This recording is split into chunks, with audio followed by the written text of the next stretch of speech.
the man who does not walk in the counsel of the wicked, nor does he stand in the path of sinners, nor sits in the seat of scoffers, but his delight is in the Torah of Yahweh,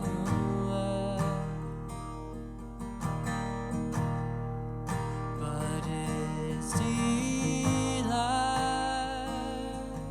is in the Torah of Yahweh, and on his ways he meditates day and night. He meditates day and night.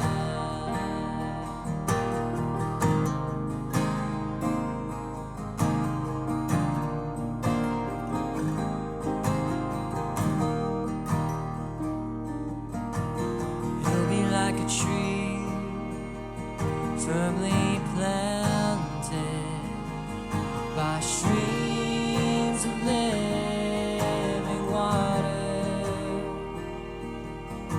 which yield its seed in its season, and its leaf does not wither, and in all he does he prospers, 'cause his delight is in the Torah of Yahweh, but his delight is in the Torah of Yahweh, and on his ways he meditates day and night. He meditates day and night, that the wicked are not so,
Welcome, everybody, to Now You See TV. You are listening to the Virtual House Church, and I am John Pounders. I have joining me tonight, I have Jake Grant, Patricia Hall, and Chad Schaefer. And so this should be an interesting one tonight that we're going to be talking about. But before we get started on the Torah portion, I wanted to show you guys a couple things. A lot of people have been asking me to put together a fellowship finder for people that are looking for fellowship on different parts of the map. I know 119 Ministries has one, but there's a lot of people complain that they either couldn't get a hold of somebody on there, or they were, too messianic, where they're doing traditions and all those different things. So we put together our own. And so if you go to nowuctv.org and then you look for the tab, the NYSTV Fellowship Finder right here, you can go down and you can submit your information here to be a part of this. And if you click on it, we've already got a lot of people that have already signed up for it. I don't know why it's all zoomed in like that. Let me zoom out real quick. But we've got people clustered kind of random places. The houses, as you can see, Jake is the one putting this together. Jake, explain this map to us here. All right. So I think something that we're trying to do here is to make it easier for people to find actual fellowships that are already meeting, and to be able to distinguish between people who are just seeking fellowship, and that way people can find each other easier.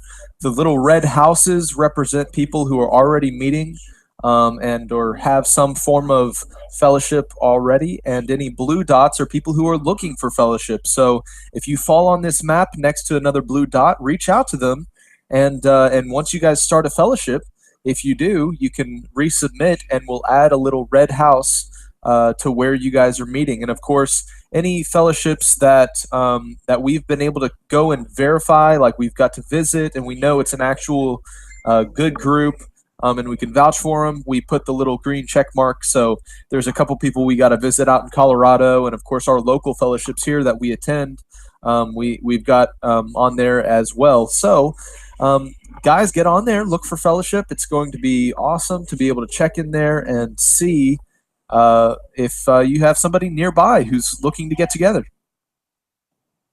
It looks like there's a few good clusters there, especially over in Colorado and in this area. I mean, it's growing, and we've only had it up for less than a day. I think, what has it been, maybe 24 hours now, something like that.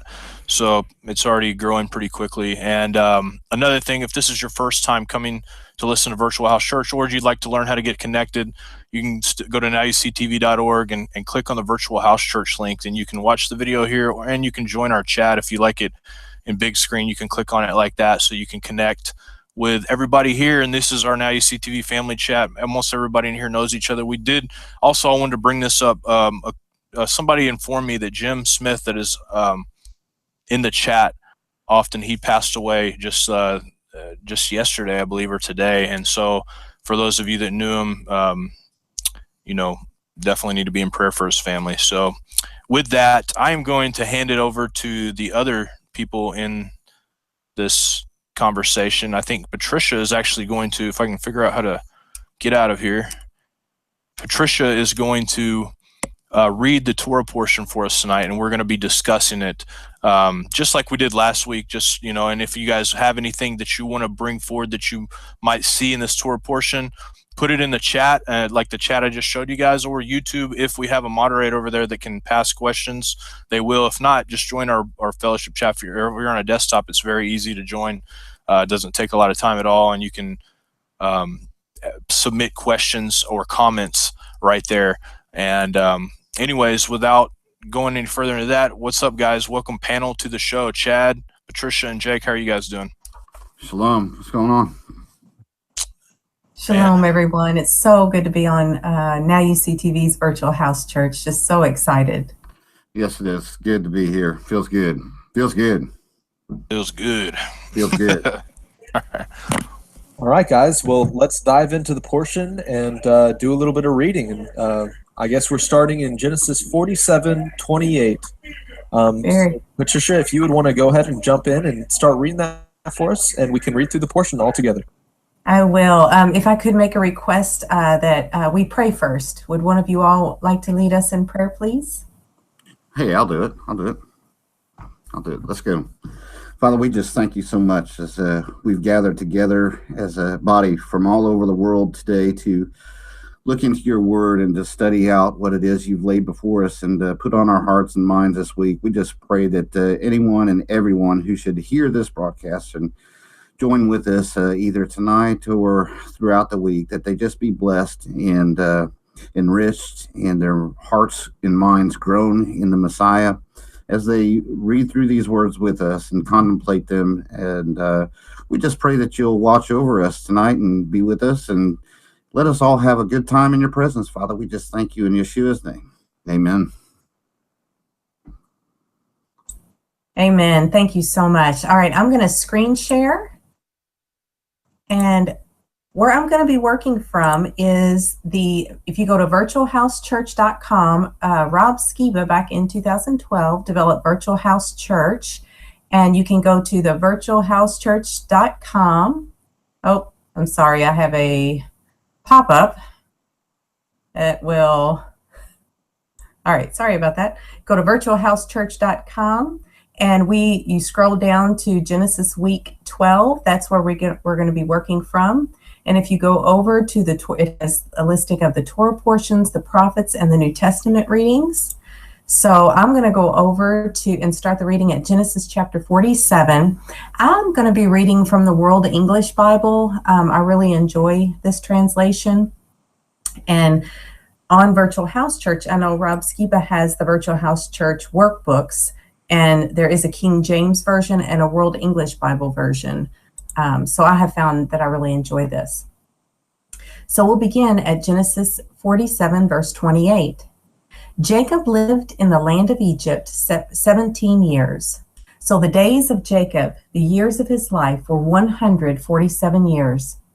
The time came near that Israel must die, and he called his son Joseph and said to him, "If now I have found favor in your sight, please put your hand under my thigh and deal kindly and truly with me. Please don't bury me in Egypt, but when I sleep with my fathers, you shall carry me off out of Egypt and bury me in their burying place." And he said, "I will do as you have said." He said, "Swear to me." And he swore to him. Israel bowed himself on his bed's head. After these things, someone said to Joseph, "Behold, your father is sick." He took with him his two sons, Manasseh and Ephraim. Someone told Jacob and said, "Behold, your son Joseph comes to you." And Israel strengthened himself and sat on the bed. Jacob said to Joseph, "God Almighty appeared to me at Luz in the land of Canaan and blessed me and said to me, 'Behold, I will make you fruitful and multiply you, and I will make you a company of peoples, and will give this land to your offspring after you for an everlasting possession.' Now your two sons who were born to you in the land of Egypt before I came into Egypt are mine. Ephraim and Manasseh, even as Reuben and Simeon, will be mine. Your issue, whom you become the father of after them, will be yours. They will be called after the name of their brothers in their inheritance. As for me, when I came from Padam, Rachel died by me in the land of Canaan on the way, when there was still some distance to come to Ephrath, and I buried her there on the way to Ephrath, also called Bethlehem. Israel saw Joseph's sons and said, 'Who are these?' And Joseph said to his father, 'These are my sons, whom God has given me here.' He said, 'Please bring them to me, and I will bless them.' Now the eyes of Israel were dim for age, so that he couldn't see. He brought them near to him, and he kissed them and embraced them. Israel said to Joseph, 'I didn't think I would see your face, and behold, God has let me see your offspring also.' Joseph brought them out from between his knees, and he bowed himself with his face to the earth. Joseph took them both, Ephraim in his right hand toward Israel's left hand, and Manasseh in his left hand toward Israel's right hand, and brought them near to him. Israel stretched out his right hand and laid it on Ephraim's head, who was the younger, and his left hand on Manasseh's head, guiding his hands knowingly, for Manasseh was the firstborn. He blessed Joseph and said, 'The God before whom my father Abraham and Isaac walked, the God who has fed me all my life, long to this day, The angel who has redeemed me from all evil, bless the lads, and let my name be named on them, and the name of my fathers Abraham and Isaac. Let them grow into a multitude upon the earth. When Joseph saw that his father laid his right hand on the head of Ephraim, it displeased him. He held up his father's hand to remove it from Ephraim's head to Manasseh's head. Joseph said to his father, "Not so, my father, for this is the firstborn. Put your right hand on his head." His father refused and said, "I know, my son, I know. He also will become a people, and he also will be great.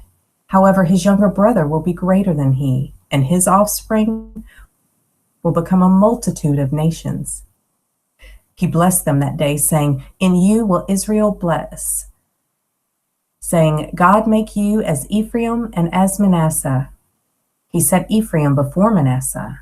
And Israel said to Joseph, "Behold, I am dying, but God will be with you and bring you again to the land of your fathers. Moreover, I have given to you one portion above your brothers, which I took out of the hand of the Amorite with my sword and with my bow." All right, so I thought maybe we could read chapter by chapter, kind of like you all did last week. So we can start some discussion about the end of 47 and chapter 48. What do you all think? Man, I love that. Well, of course, those who know anything about what I've studied or researched or my book, I've spent a lot of time in these very verses. So they're, of course, some of my favorites. But I love that. It always sticks out of me that bless the lads. That portion of the bless the boys. I don't know. It's always an Irish voice in my head. Just bless the lads. But this is one of those things. The first thing that stuck out of me when I'm seriously doing the study was it says right there at the beginning of 48 and verse 5. It says, "Therefore your two sons, who were born to you in the land of Egypt before I came to you in Egypt, are now mine." Now, of course, with the study I've done, you have Ephraim and Judah in Egypt, and it just here again is just this type. And if you want a shadow, you have to have substance, and here's the substance right here. It says in Egypt, before born to you in the land of Egypt. So born in Egypt to be brought out of bondage, just as we are today. I mean, it's no different. And it just strikes me. I love those verses right there. Those are the ones that stick out to me right away. What about you, John? Jake? Jingleheimer Smith?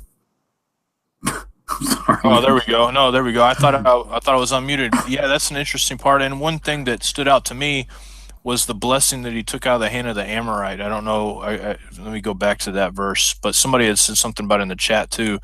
And you studied those verses a lot. Did you ever kind of go into what that could be? Because from what I remember, if I remember correctly, there was something about that in the book of Jasher. And I know that Patricia, you and John have been going through Jasher pretty heavily, and so have you probably, Chad and Jake. But do you guys recall anything about that?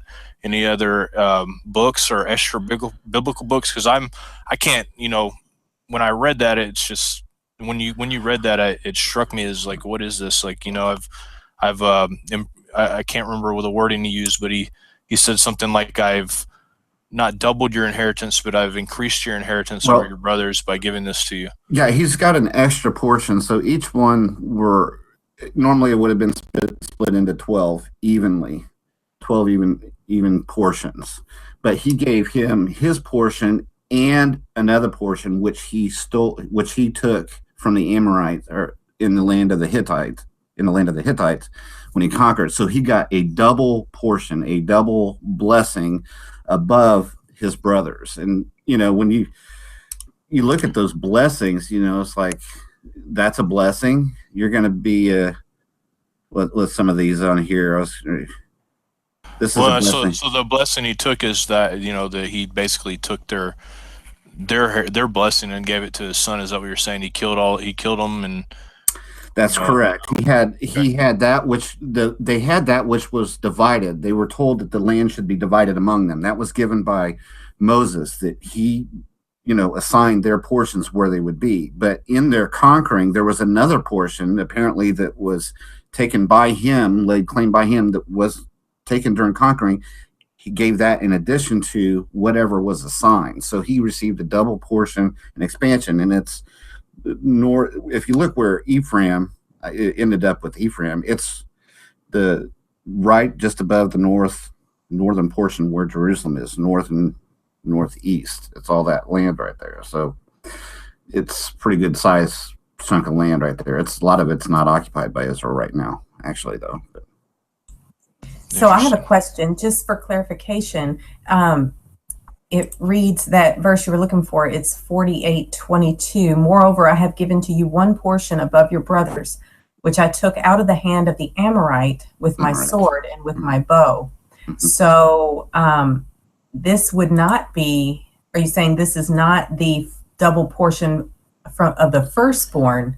No, that's a double portion allotment of a blessing, and then his son was given a double portion of a blessing in multiplication. So you have two different blessings going on. This is not the same one. Interesting. And I too love the prophetic implication for us, where he says that those born to you in Egypt. That is such a prophetic implication for us, and it's so comforting that we're born in bondage, but we are his once we cross over. Once we, that's such an yes, comforting implication for us. It's just go ahead. Yeah, I was just going to say one of the things that I think is really important about what we just read through was God really demonstrates his favoritism towards the second born in a lot of cases. All right, so first example, we have Adam, who is the firstborn, and then Yeshua would be the second Adam. Well, guess who ended up doing it right, being the more favored one? It would have been Yeshua, the second. And then, of course, we can move on to, for example, what we see with Ephraim and Manasseh. First of all, Jacob being born, he was the second born, and he's the one who actually favored God's heritage, and he's the one who tricked Isaac into giving him the blessing. And we see that Esau was the firstborn, who kind of kicked to the curb because he didn't want to have anything to do with God, and he sold his birthright. And then after that, you see this kind of prophetic thing being passed down, and then we see it happen when Jacob blesses Ephraim and Manasseh. He crosses his hands and he blesses the younger one, which is just pointing straight back to all these different kind of prophetic pictures that we see in Scripture. Even in Genesis, the firstborn son was murdered at the hand of Cain, and then Seth was the continued line of that.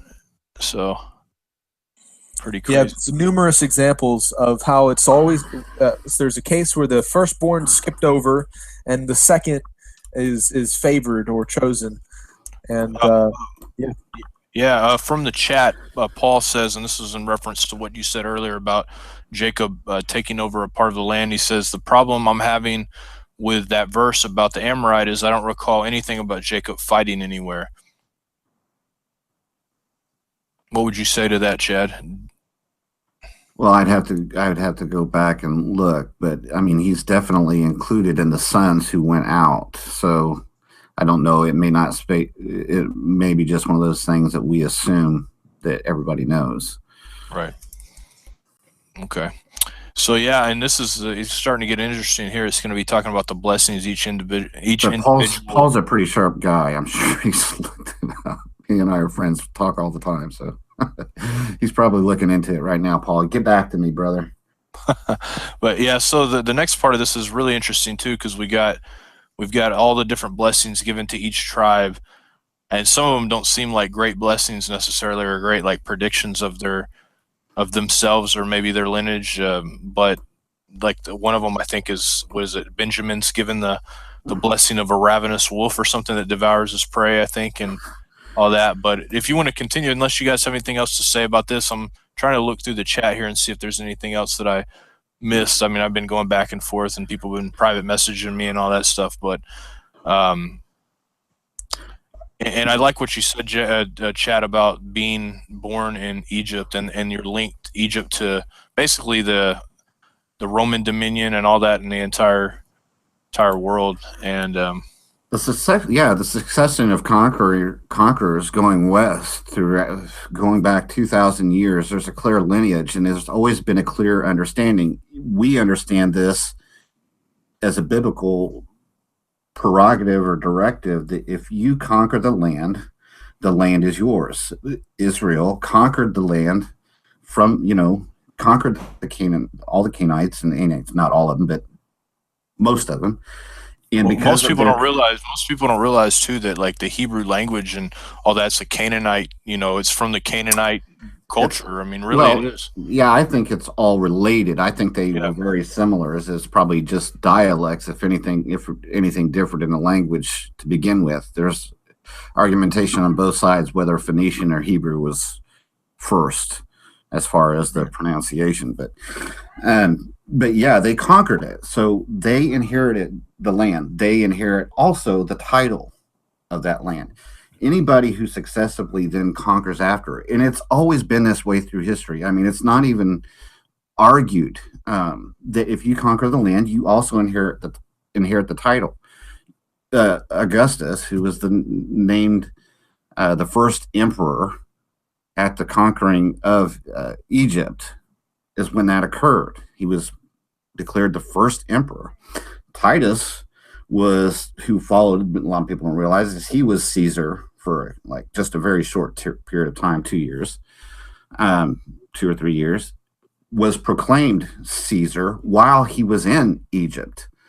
And he inherited that title. And then anybody who then conquered those armies after could lay a legal claim to that. And if you conquer it, it expands that border.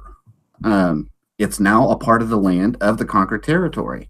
And so it's for 2,000 years, Egypt has expanded through conquering of previous standing armies and rulers lands, and that title is spread throughout the West for 2,000 years. This land under our president also holds, people don't realize, our president legally has claim to the title Pharaoh, legally, in a spiritual sense.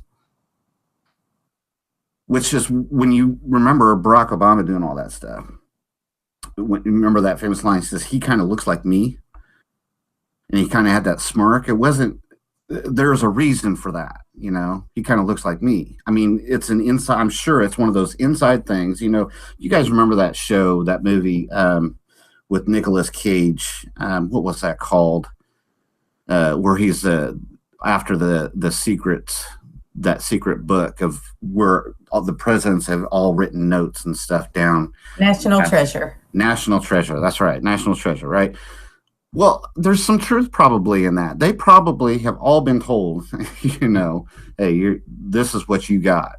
I'm sure that's handed down. There's probably one of those in front of your face hidden truths, and that they know, they definitely know. Yeah, some impressive work there. I'm sure there was a lot of painstaking study done in finding the title. I can imagine. I know in our country they do the raising of Osiris, and when the president becomes president, this ritual that they've been doing, and when we look back in history, obviously we know where Osiris comes from, but amazing stuff there. But so if you want to continue, Patty, unless somebody else has got something to say, we'll continue through these, and if you want, we'll just kind of, because let me look where you're at. It's where you kind of each individual. Kelvin in the chat real quick before you move on. I don't want to rush this. Kelvin found it in Jasher 38:46. It says, and Jacob approached and drew his bow and came nigh unto the mighty men. Stop chatting, guys. You're going to put that off my page. Came nigh unto the mighty men and slew 3 of their men with the bow, and the remaining 8 turned back.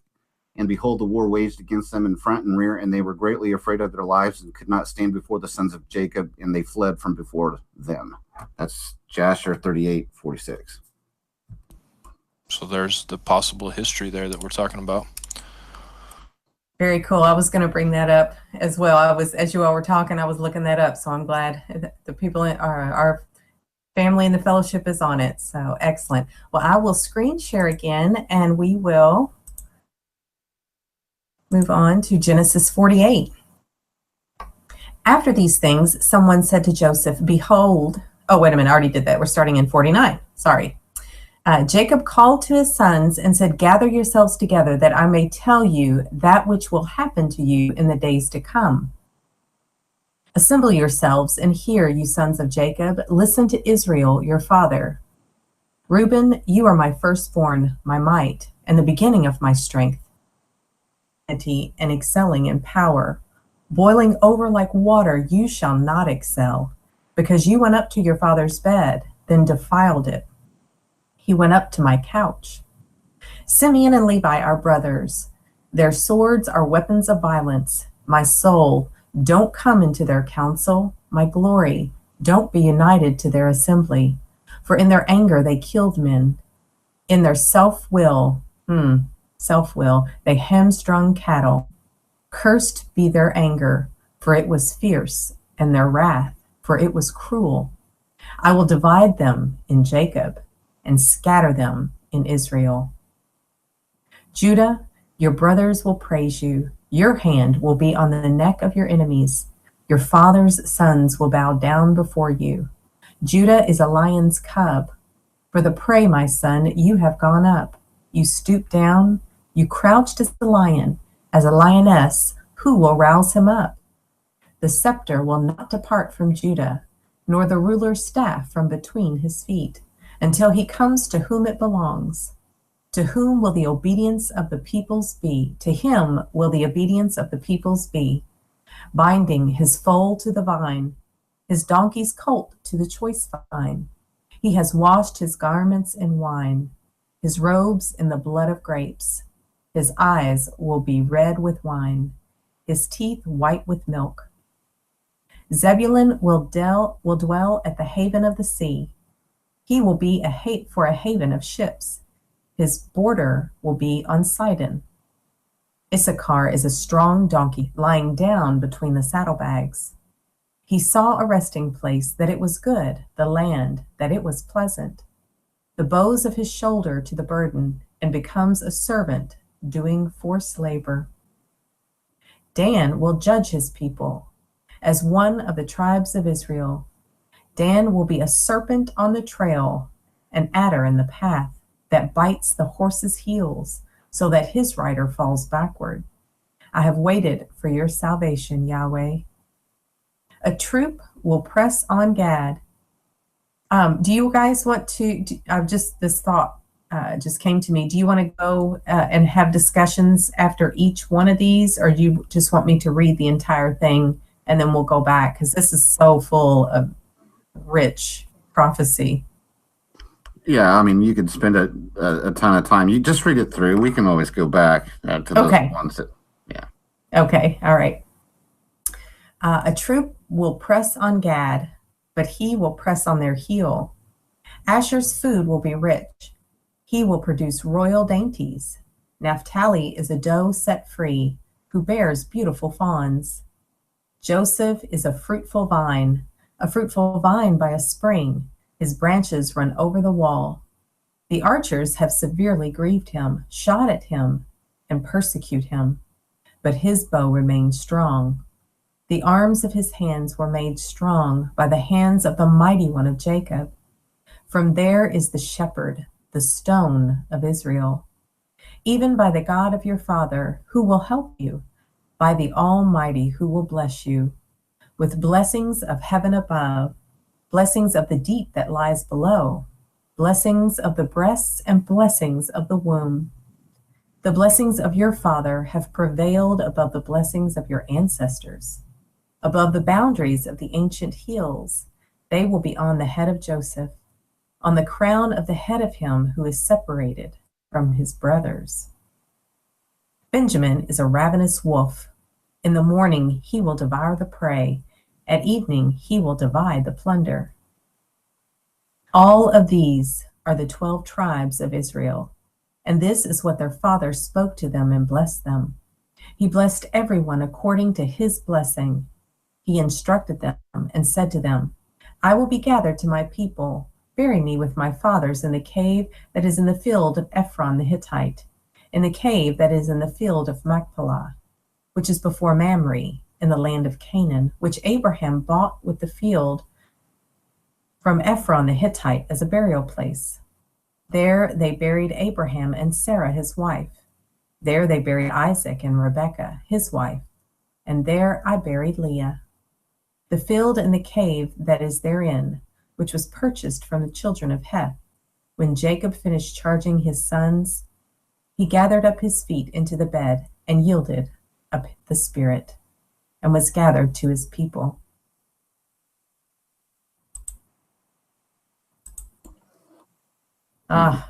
Where do we start but the beginning, the beginning of the blessings? Well, yeah, it's funny. I always look at that and it's like, that's, our way of thinking blessings. It's really, it's pronouncements, the decrees. This is prophetic. It's, I think John last week was saying it again. These portions that we're in right now are just so highly charged and prophetic. I know, John, you were saying that last week, but these verses, they just really are, because it's laying out something that's unchangeable, right? Yah's word is unchangeable. Stemming from these lines, these are it. So, it says first, I guess if you go to Reuben, this is my firstborn, my might and the first fruits of my vigor, excelling in rank and excelling in power, unstable as water. You shall no longer excel because you went up into your father's bed, then you defiled it. You went up onto my couch. Well, that kind of smacks of thoughts of Cain, right? It's that the same thing there. So you see this despicable nature, this seed, of Satan, if you will, that's just seems to run its course, attacking, those who are to be blessed. What your thoughts about that, John? Jake? I don't think Jake's on here anymore, but yeah, No. when you look at that, you obviously, doing just a quick look at it, because I remember going through these before and not really knowing what to make of some of it, but the more I read it and the more I've done studying, the more I'm kind of started to see a few things. Reuben, obviously, I was trying to think of a time when it went up to the father's bed, you defiled it, and went onto my couch, and I think of, obviously Ham. I think Ham was the one that did that right after the flood to Noah's. Yep. He uncovered his father's nakedness, right. And then Ham, yeah, and it makes you wonder, how that's possible in this, because we, like you said, they were kind of pulled out of Canaan, right? The Hebrews were pulled out of Canaan, or either that or blessed by Shem. And, when you look back at Melchizedek or Melchizedek, you look back at that and you see this guy coming and blessing Abraham, and it makes you wonder if Abraham was actually of that line of the righteous king there, or if he was just somebody, he's like, I'm going to place this blessing on you, and then boom, you're going to move on. This is going to be a great land. I still haven't figured that out yet in the scripture, exactly where Abraham, his entire lineage comes from. I'm sure people have done studies on that are much smarter than me, but if that's out possible, of the land of Ur, which most claim to be in Turkey, Chaldea and stuff. Yeah, he was in the Chaldea. Yeah. So what I'm saying is, I don't know. Have you done a trace on his lineage, Abraham, back? Well, it's just interesting that later on we see that one of the wives was also taken.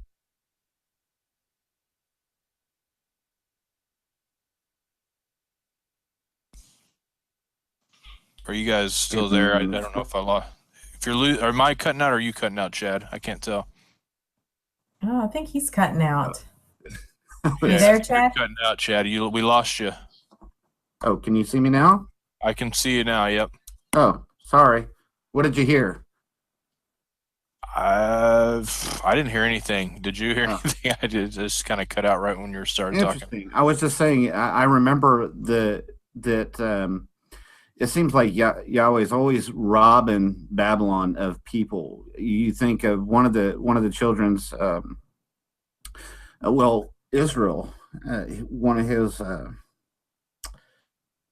one of the three children he had took their wife from also that same area, from the land of Ur, from father. He went up to Abraham's area and he took and was taking a wife from there. You think of the first place that they conquered when they went into the land of Canaan, and you know, one of the women there was in the lineage of the Messiah. It just seems like this pure. Yes, the lineages here are traced for us so that we can trace them, but I think there's so much, again, emphasis about pure. What is a pure blood? I mean, it all extends from the same people to begin with. The fact that it's traced is also linked always with being faithful. I mean, it tracks for us the lineage, but it's always the faithfulness of those who are in the scripture that are highlighted, which is why you see these blessings. Yeah, they were all blessed, but these are curses. I mean, when you look at these, you're unstable as water. You shall no longer excel because you went up into your father's bed, then you defiled it. That's not blessing. Yeah, it's definitely a prophecy. And so Yeah. I went back and looked because I was curious, when exactly did Reuben lay with his father's concubine Bilhah? And it was right after Rachel died. Mhm. So right after Rachel, his beloved wife died, and Bilhah was her servant. So the servant of his favored wife, right after she died, he went up and dwelt near the Tower of Eber, which is a tower near Bethlehem.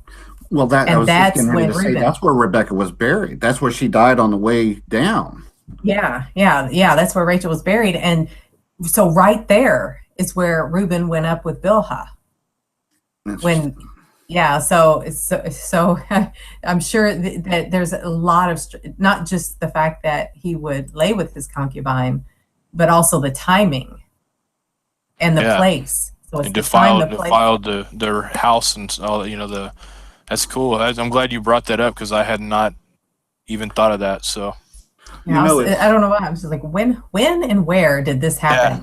But right after he lost his favored wife with his favored wife's servant, right where he buried Rachel, is bad taste. yeah, that wasn't very good. The chat was talking about Simeon and Levi, so they were already hashing it out in there. But they said that may I never come into their council, and may I not be joined to their company. He's basically disowning them right there. He's saying, you don't bring me up in your council meetings, my thoughts, and I will not be joined to your company. I mean, it's almost a disowning right then and there. Cursed be their anger, for it is fierce, and their wrath, for it is cruel. And I will divide them in Jacob and scatter them in Israel. It just makes you wonder. These people right then and there. They were scattered first. They became. I don't know. It's just interesting, cruel. Yeah, that they would not be set apart. They would not be kept together. Their tribes would be disseminated amongst their brothers. He says. Well, I mean, if you look at go ahead. I'm sorry, I didn't mean to cut you off. Go ahead. Oh no, I was just going to say the different words used: my soul and my glory. So he's removing that which is the essence of himself and his glory from those two. For their assembly is profound. Yeah, you couldn't hear something. Go ahead. No, I was going to say in Benjamin too. If you guys remember in Judges chapter 19, I think it starts. Let me look it up real quick. But do you remember when they went through the tribe of Benjamin and basically they're all homosexuals and they wanted to rape him out in the street, and so he sent his concubine out there and they raped and killed his concubine instead in the tribe of Benjamin. and the guy cut up his concubine and dispersed it out to the rest of the tribes, and the rest of the tribes came and almost slaughtered the entire tribe of Benjamin, and that, because of sexual sins. And that's interesting that this blessing, I guess, like a blessing that they give has to do with stuff like this. But do you guys remember that story? I'm gonna look it up so I can you're thinking remember. of Yeah, I've got it. I've got it No, right here. I'm talking about Judges, man. This is in Judges, and this is the tribe of Benjamin in Judges. Yeah, it You got says. Yeah, I've got it. I've got these pop-ups, but yeah, it's Judges 19. In those days, you want me to screen share? Yeah, screen share the story, because this story is really kind of maybe valid to this prophecy or this blessing. Exactly. Right. Yeah. This prophetic. Yeah. Okay. So here is Judges 19. In those days, when there was no king in Israel, there was a certain Levite living on the farther side of the hill country of Ephraim, who took for himself a concubine out of Bethlehem, Judah. His concubine played the prostitute against him and went away from him to her father's house to Bethlehem, Judah, and was there for 4 months. Let's see. On the fourth day, let's see. His father. Okay, I guess I'm skipping too much. Go. Let me see if I can find the actual part where it talks about the him getting his concubine raped to death, basically, and all that. Hold on. I think it's maybe in the next chapter, the chapter after. I'm gonna look it up real quick though. Okay, yeah, I'm screen sharing down. Let me see. He said to him, "We are passing." Okay, here it is in 16. Behold, an old man came from his work out of the field at evening. Now the man was from the hill country of Ephraim, and he lived in Gibeah. But the men of the place were Benjaminites. He lifted up his eyes and saw the wayfaring man in the street of the city. And the old man said, "Where are you going? Where'd you come from?" He said, "We are passing from Bethlehem, Judah, to the farther side of the hill country of Ephraim. I am from there, and I went to Bethlehem, Judah. I am going to Yahweh's house, and there is no one who has taken me into his house. Yet there is both straw and feed for our donkeys, and there is bread and wine also for me and for your servant." So yeah, he's passing through a place in Gibeah full of Benjaminites. So the old man said, "Peace be to you. However, let me supply all your needs. Just don't sleep in the street." And then, let me see. Then we 25. get into the gruesome details. Exactly. Yes. So yeah, because the men. This is very similar to the story of verse Sodom 22, and Gomorrah. Very similar to the story, except this one, the concubine gets done with. So. Exactly. Yes. Definitely. But yeah, that was Benjaminites. So looking back at, so we looked at, that was Simeon and Levi. Mm-hmm. But looking at Benjamin is a ravenous wolf. In the morning he will devour his prey. At the evening he will divide the plunder. Interesting. Oh, so we were talking. That was my fault. I'm going way ahead here. I thought we were talking about Benjamin right there. So that's my fault. That's okay. Yeah. That was Simeon. We were talking about Simeon and Levi. Judah was next. Right. Okay. So yeah, Simeon and Levi was we were talking about. They wow. My fault. I got way ahead. I was reading way ahead of you guys. That doesn't kind of match the whole prophecy, but either way, it's I think it was the Levite's concubine. So yeah, it was it definitely fit. Yeah. Okay. The context. Good. Definitely, that would be considered ravenous. I would definitely agree with that. Well, he got it. His concubine got murdered, so I guess that's his payback kind of thing. Maybe not, but it's an interesting story. I would have, if I would have thought it was them.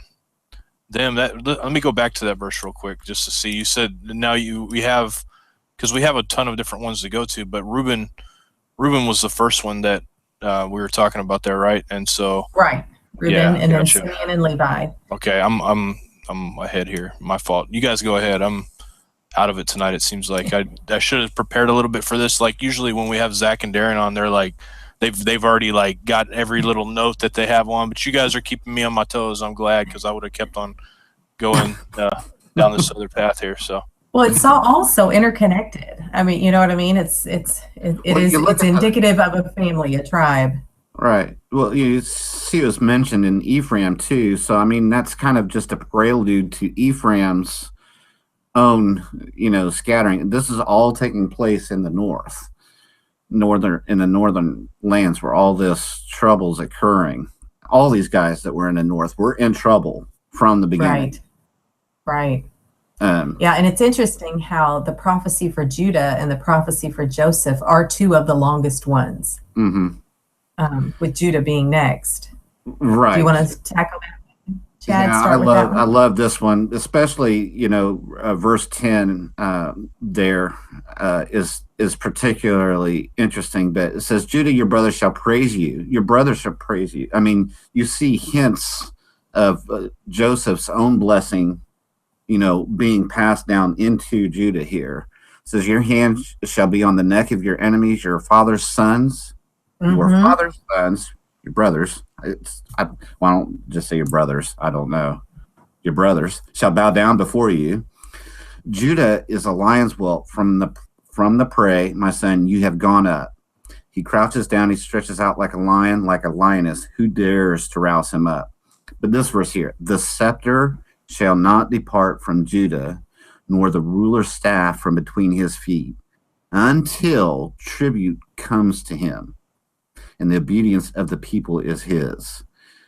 And the verse that the translation I have, is said, until he comes to whom it belongs.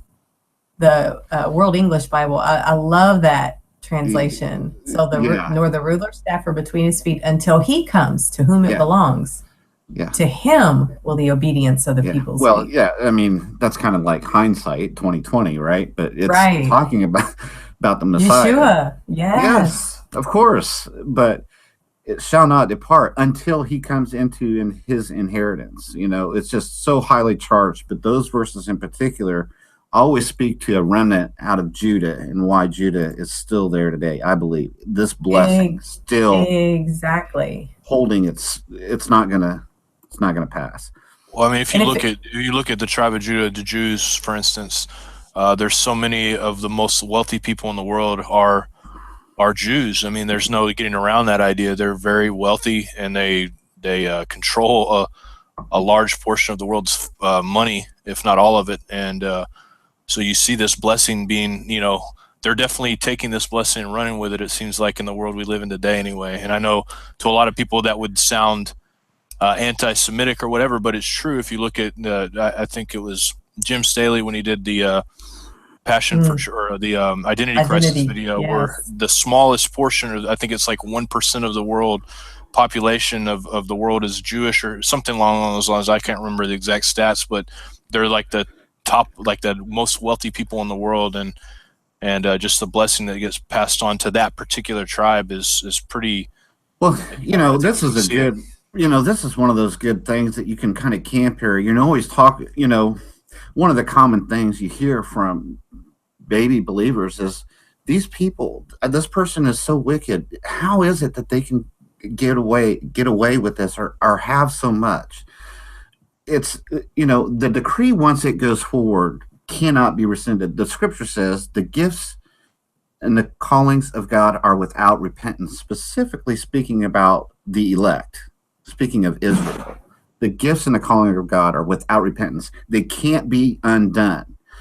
And the same holds true, which is why it's no light thing when you actually receive a true blessing. You have been truly filled or been truly given a gift.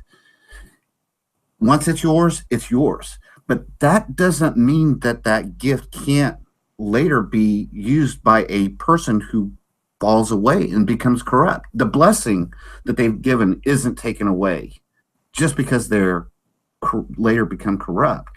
And I think there's so many people who can be confused by that, to see a wicked person with a blessing.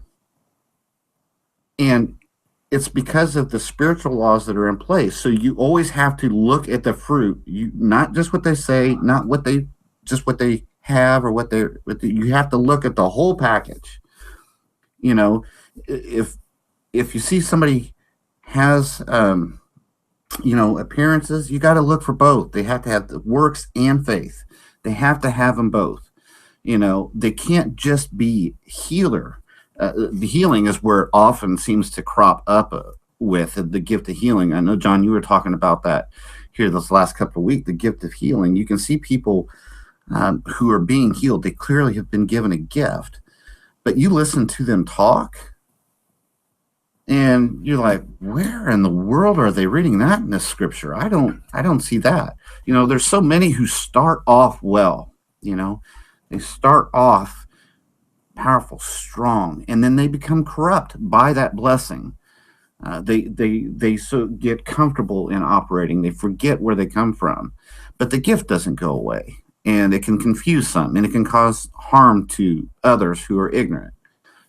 Yeah, and we see throughout history too. Even in the book of Judges, sometimes many years would go by before Yahweh ever decided to, put his judgment on those people. He would send prophets, he would try, and then he would finally do it. It was always a long period of time. I mean, so he's slow to anger. So we see that sometimes he allows people to prosper because he hasn't passed their judgment on him yet. The blessing doesn't. You remember. The thought comes to mind. The king. We see an example of this when Daniel is thrown in the lion's den because of his decree. He cannot. It's just an understood thing. Again, the decree was made. It could not be rescinded. That he was thrown, even after he found out what had happened, before the judgment was passed down. When he saw it, he couldn't undo it. It was the king's decree. And so these are undoable. They cannot be undone until, of course, Yeshua. But we'll get into that. Another blessing. Yah's so smart. But anyway, I don't know what to make of this last part of this. His eyes are darker than wine and his teeth whiter than milk. Anybody got any thoughts on that? Other than his eyes are darker than wine and his teeth are whiter than milk. I love the prophecy that he, right after he says, to him will the obedience of the peoples be, then immediately he goes into this sign, binding his foal to the vine, his donkey's colt to the choice vine. So there's the prophecy of that coming. And then he has washed his garments in wine. Like, it's already done, it's finished. Mm-hmm. So looking at, for me, I see Revelation. That's what I was going to say. His robes in the blood of grapes. His eyes will be red with wine. But I haven't figured out his teeth white as milk. John, what are your thoughts on that? Just got some white teeth, man. Been brushing some white teeth right there. I don't have anything on that. That's interesting, but yeah, that's the first thing. Is it a reference to his mouth is clean? Maybe so, yeah. Yeah. I'd be probably right, Patricia. You're pretty smart. John's the lucky guy. It's got a clean mouth. Yeah, it's we all would have a clean mouth. Pure. Yeah. Very good. I like that. I think you're right. Probably speaks eating clean. And speaking pure. And speaking pure. Very, very good. Yeah, as you all were talking about how blessings can puff people up, the key to maintaining this race, a major key, not the key, but a major key, is humility. If we can remain humble in our heart as the Father blesses us, that's how we will remain in him, is through humility. And I think Moses was definitely a picture of that. So humility is a key to maintain humility during blessings, because if we don't humble ourselves, he will humble us because he loves us. I often, I've talked about this before, I think even on Now You See TV in an interview, those who have been truly broken have come into his presence and seen their own sin and that which you see it so clearly. You find it very hard to condemn another. And if you truly understand and have seen your own sinfulness, and don't forget that, as you said, if you remember that, and how easy it is, even for you to forget, even throughout the day, if you've been attacked, John, I'm sure you can sympathize with this. I don't know if you're still there or not. Oh, you're moving. Man, you're sitting so still. It's like a picture. No, I'm there. I was just reading something. But, when you're attacked all day long, it seems like, you go into your email to do some work or whatever, and, you're getting attacked one after another. And then you see somebody else attacking you here. You go to, to do this, and you're getting attacked there. You go, it seems like all day long you're being attacked. It's real easy to forget, that you're no better as far as off where you've been. It was grace, and that has allowed you to see who you are too. I'm looking at myself. Had I not heard him, had he not blessed me, I'm looking at myself in these people, and it's easy to forget that. And if you don't, then you can't love them. You can't be with them in their anger, right? It says a quiet word will soften. In the song, it's a proverb. A quiet response will cool the wrath of an angry man, or something to that effect. You can't be that person if you don't know and realize your own sin every day. Well, that's how the Pharisees would be. They would be like, I'm so glad I'm not, and I can't remember the exact quote, but I'm so glad I'm not like that person. That was their mentality, rather than being like, Father, forgive me because I'm a wicked person, and Right. They had that different mentality. And when we think about it like this, when we think that we're all going to stand before his throne one day, every one of us is, and how bad another person is compared to you or whatever is not going to matter at all. It's not going to do anything other than, it won't do anything for you. You have to take account for what you do, and really just work out everything with fear and trembling, like we always say. But other people, man, we don't know what they're going through. We don't know the kind of things that they've had to endure in their life. And all we can do is know that they're a creation of the Most High themselves. They are going to have to work out their life like that. And like you said, it's just best to love people the best we can. Obviously, there's times when we have to separate ourselves from people, and we might have to call out certain things or whatever. But overall, we are, the Most High. He didn't even come judging people. He didn't, the Yeshua himself didn't. He said he's not here to judge people. He wasn't here to judge people and do that stuff. He was here to bring the gospel and to bring it to light. And I think that maybe some people that's part of their calling on their life, or they've gotten everything out of their life 100%. They're perfect. There's no splinters in their eye, and that's their job, to be able to help restore people. But most of us, I would say, are not perfect, have not gotten all the splinters out of our eyes, and we probably have no business judging people, maybe correcting them and showing them the right way in love, but we don't have any business telling them that they're wicked or evil or anything along those lines right now. Like I said, there's some people out there that may be a lot more holy than I am, and maybe feel more comfortable doing that. But myself, the more I realize, the more I learn, and everything that I'm learning, the more I realize I just don't even know. I don't know, and I don't feel. have a clue. Well, it's when it comes to laying out what you're talking about, judgments or curses. I think as I have experienced it, it's not my pronouncement. When I see somebody acting in wickedness, it's easy to say you will be judged, not because of me, but because of what you are doing. You are cursed in that sinfulness. It is not right to be that way. I can remember, and I shared this a little bit of the testimony at some point, but I can remember, and I'll just share it real quick. I had, at my previous job, I worked at a hospital in the pharmacy there, and I had always gotten the best reviews. The top you can get was like 4%, or I think at the time, every year. And it had been like 7 years running. Every year I'd been there, I'd gotten these reviews. And then there was this one lady who I had actually been the one to train her as a tech, was as a position later on as a manager. And she was the one in charge of putting together my review based on those I worked with. And I remember it was the first time ever that I'd gotten like a very poor review, and I was going to affect my income for the next year.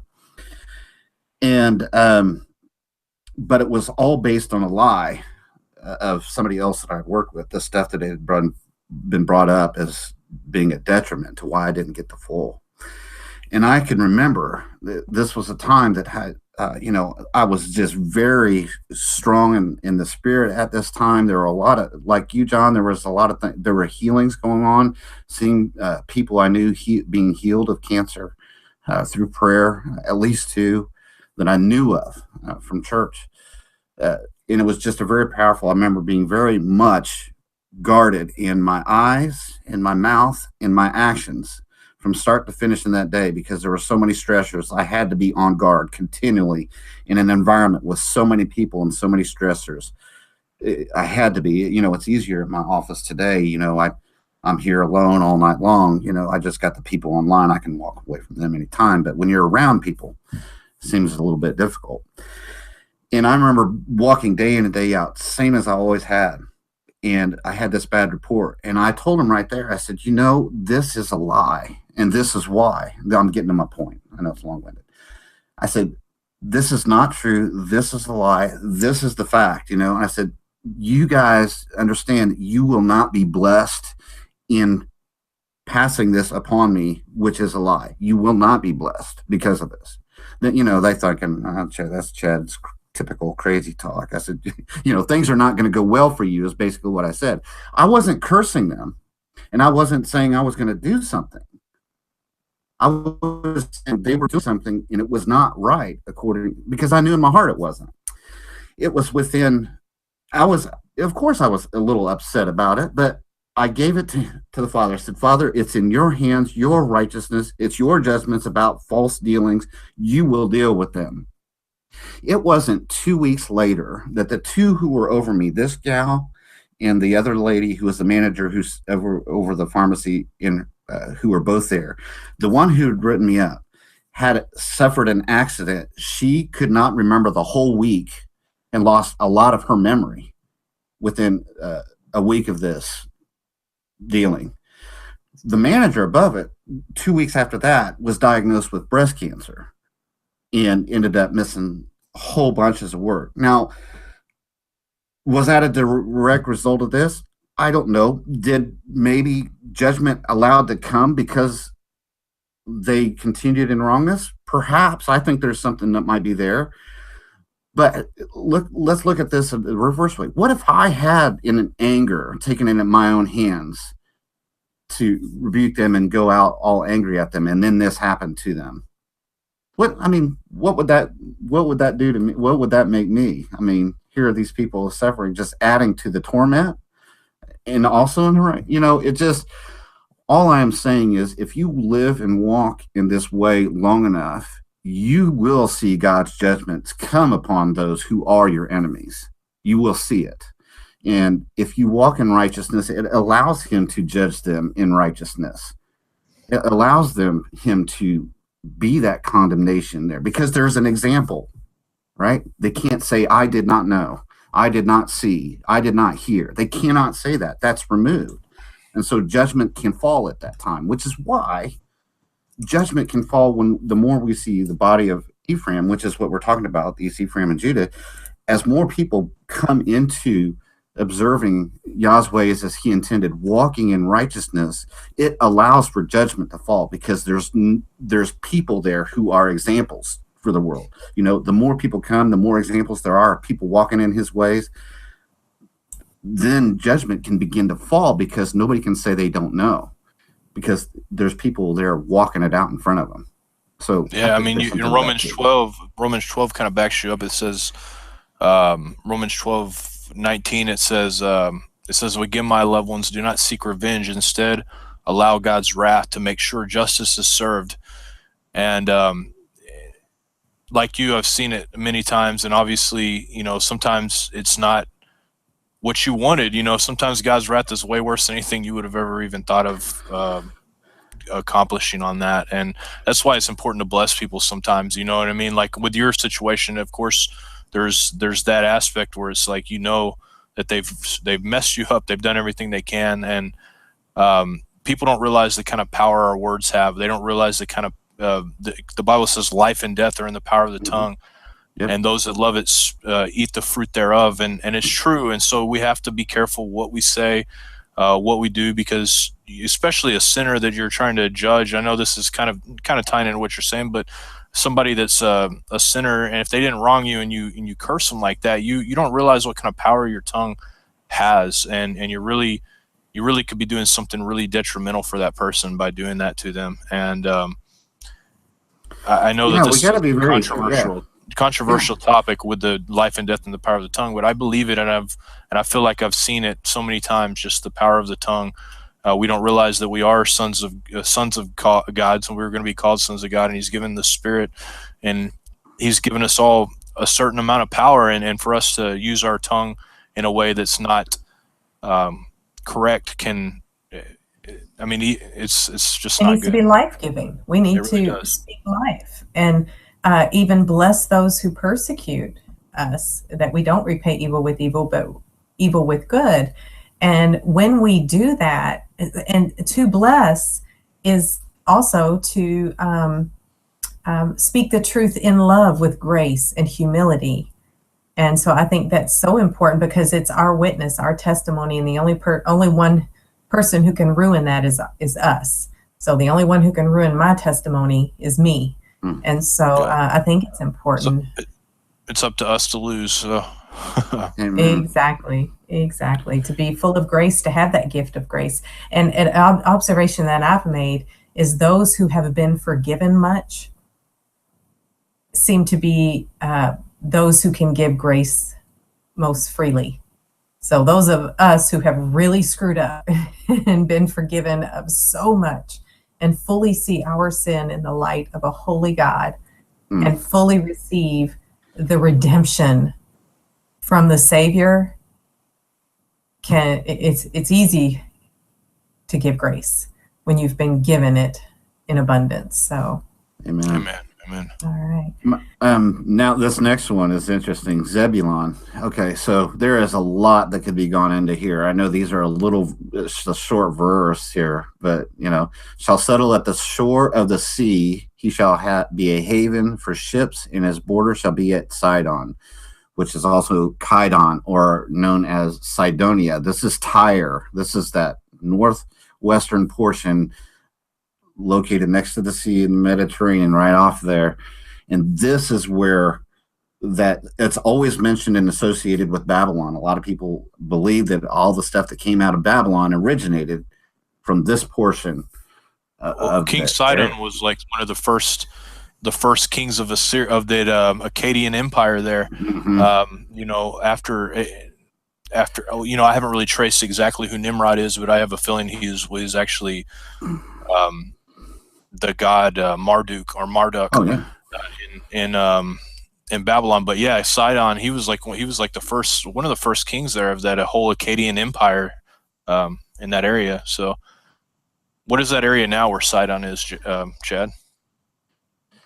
Yeah, so this area, you think of there's etymology, and the things that can come out of this tribe and that area is so vast. The word Cyclops in English, the one-eyed giant that we all think of, that etymology is from Cyclops, which is this Kydonia. It's got that K sound to it, but that Cyclops, Cydonia, all that stuff, all that history, all that legend, mythology, all comes, much of it, from this area. So it's just interesting that Zebulun ends up in that area, and Dan ends up right along there with him, which is just a little way down. But Zebulun and Dan end up pretty much hand in hand when it comes to this area, because they saw it was pleasant. I can't remember where it's at, but Dan looks at this area and says, there's a lot of money to be made over here, and it's easy and nice, and that's where he goes. And that's the modern day Lebanon right now. Yep. Sidon there. Yep. Yeah, Baalbek is there, right? Everybody's seen Baalbek, that big, huge. It's where that huge stone that you see the people standing on. It's partially in the ground. They call it the pregnant stone there at Lebanon, in Baalbek.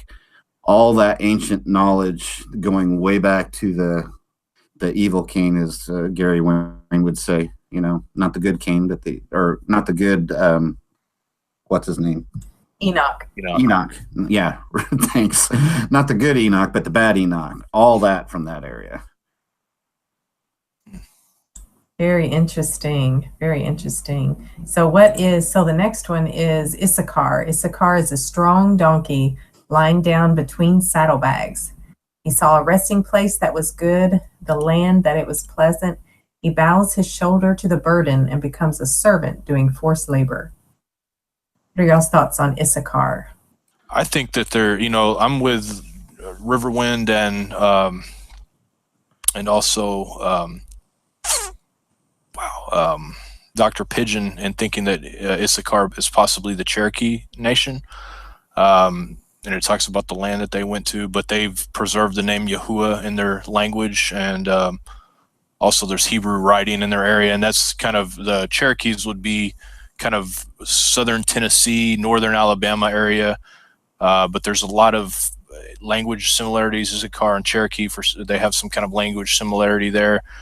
And obviously we know they went to a beautiful land, that's for sure, and then they were taken as slaves and also murdered and sent into what I don't know, I would call them necessarily prison camps, but they had their times that were not very great. But that's just that's what I think, and I know there's a lot of scholarship on that idea. But other than that, I don't know a whole lot about Issachar, like throughout biblical history, that I can name. Yeah, I also remember actually seeing that recently. I read an article this week. I think it was something Joseph Riverwind had posted about that or shared on that. That's interesting. That'd be interesting to look into and do some research on down that line. All right, and then Dan. Now it says judge. What does it say in your version, Patricia? Mine says judge. Does it say judge? Dan will judge his people. I can look up that word in. Well, I think again the English in there, there doesn't really constitute what we think of as judge. It's more of a word that has to do. It says judge his people in one of the tribes of Israel. Dan shall be a snake by the roadside. He will be an instrument of judgment. For the tribes of Israel is what it would be more readily read as. Not that he will judge and have judgment, but be the means of judgment. If you see, I got a question for you. Weren't most of the judges in the book of Judges, they were from the tribe of Dan, correct? It wasn't Samson, I believe, was from the tribe of Dan, and a lot of the other. Yes, but if you look, they also settled in this land near where Zebulon did. They're up there. And if you look at the temple layout or the blessing, the allotments of land and the temple layouts in Revelation and then Ezekiel, Dan is absent from the one in Revelation as far as the blessings and allotments. But he in the Ezekiel and the one in the future, he's mentioned and brought back again. So it seems like he makes a comeback. So during this time of Revelation, it just makes me think that this tribe of Dan is one of the means by which Yah will use to judge the children of Israel in the last days. But they too will have a remnant of people who could call them their lineage, who will later be, among those who are blessed. So it's interesting that he's mentioned, given a portion when they go in. He's absent in the book of Revelation, but in the one in Ezekiel of a future temple, he's mentioned as having a portion again. So Dan's a real interesting guy in that tribe. If you want to study, I was doing a study. I've been doing a study. Tomorrow I'm going to be doing a talk about the Chaldeans and about the Magi and their trace to the Pharisees and all these different the history behind all that stuff. And one person that came up was Simon the sorcerer, which, according to a lot of texts, he was a Magi, considered a Magi, but he was also from the tribe of Dan, according to,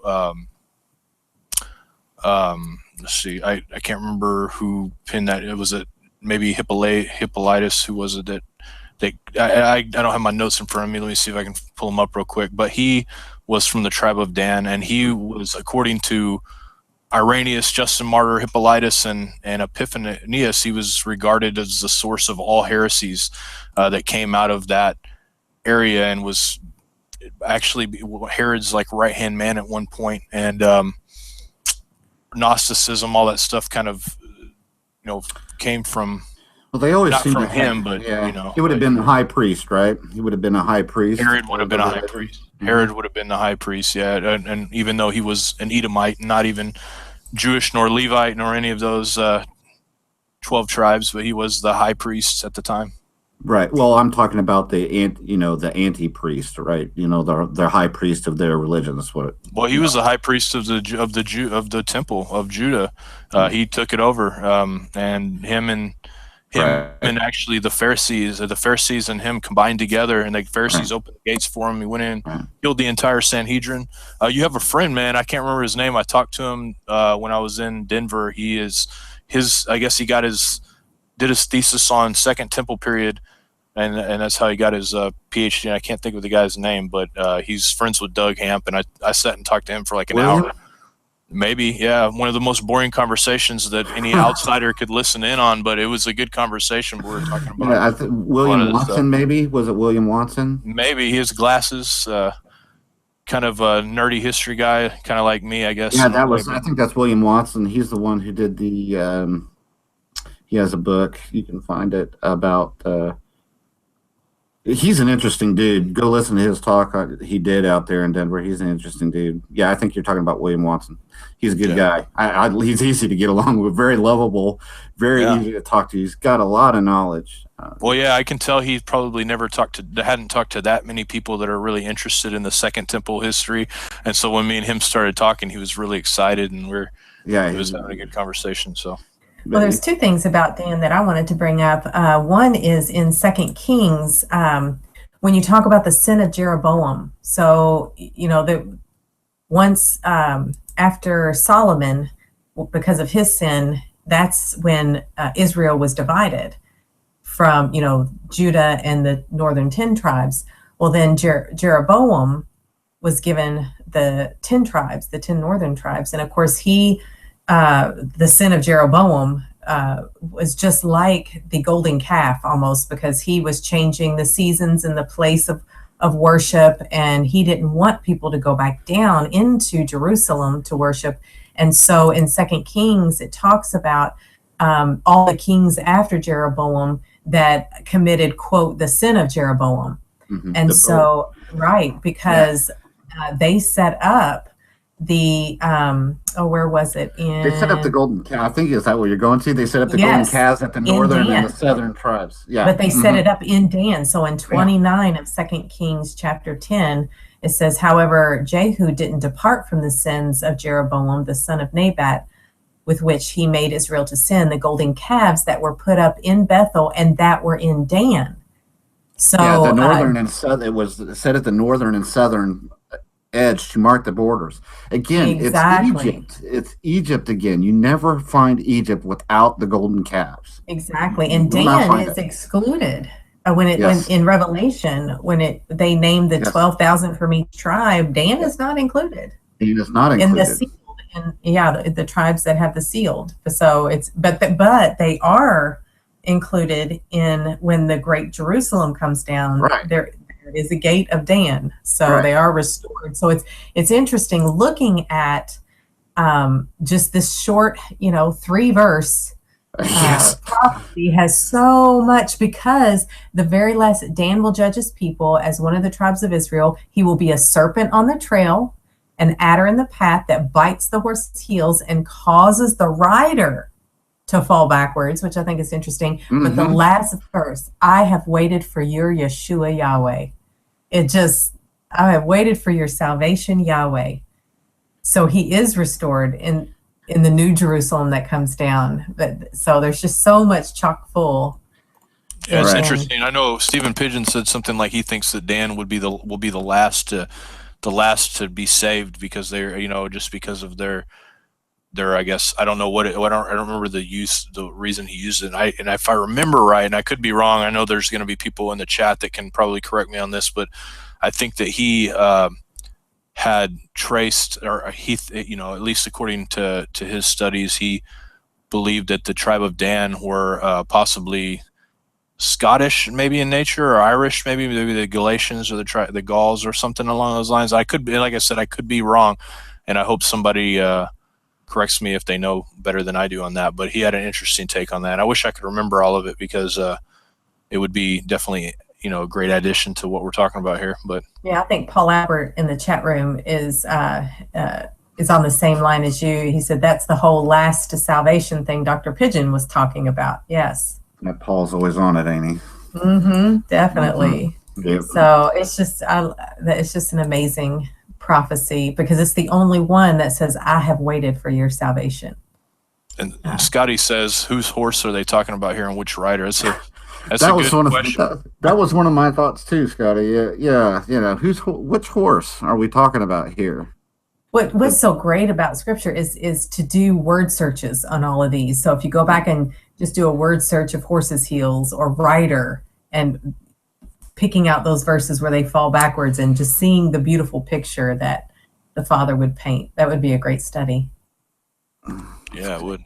Sounds like a Patricia study on you guys' women's night. You guys start women's night Sunday, right? This Sunday night. And This actually, Sunday? I am doing, I've started an Excel spreadsheet of all of the tribes, and when they're first mentioned, in the order that they're mentioned, when they're born, what the mother had to say about when they were born, why they were named the way they are, and then everywhere the tribes are listed, the order that they're listed in, and what's said about them, all through Genesis, not just Genesis or the Torah, but throughout Scripture. So I've got a spreadsheet that I have started, because That's the order awesome. that they're mentioned in the context that the order is listed, is really amazing. So it's a very in-depth study. I'm only at the very beginnings of it, but once I finish that, I would gladly come and share that. That's That would be amazing. women's night. You hear that, everybody out there? Patricia, Wednesday, Sunday. Well, Right? yeah, Sunday Sunday. night. Yeah. Who all is going to be? You and Jessica that we had on not too long Yes. ago. Vicky. Yes, Vicki Lucas, Jessica Arielis, and I'm sorry, Jessica, if I mispronounced your name, Liz Bailey, and Michelle Roma. Michelle, I believe it's Roma, but I think it's Roma. I just met her Wednesday evening for the first time virtually, and it's going to be an amazing group of 5 women, and it's going to be every Sunday evening at 9:00, and we're going to rotate. So I'll be on a couple of times, like every other Sunday. I think Jessica will be on every week hosting, kind of overseeing, but we're just going to kind of rotate the leadership, and we're going to have great topics for you guys. We're hoping to have guest speakers once a month, different topics for women, by women, just a crossing over. So looking forward to discipleship, and so we're very excited about it. Good stuff right there. Yeah. All right. All right. So next we have Gad. It doesn't say a lot. Shall be rated by raiders, but he shall rate at their heels. Yeah, the World English says a troop will press on Gad, but he will press on their heel. These sound like the gypsies, don't they?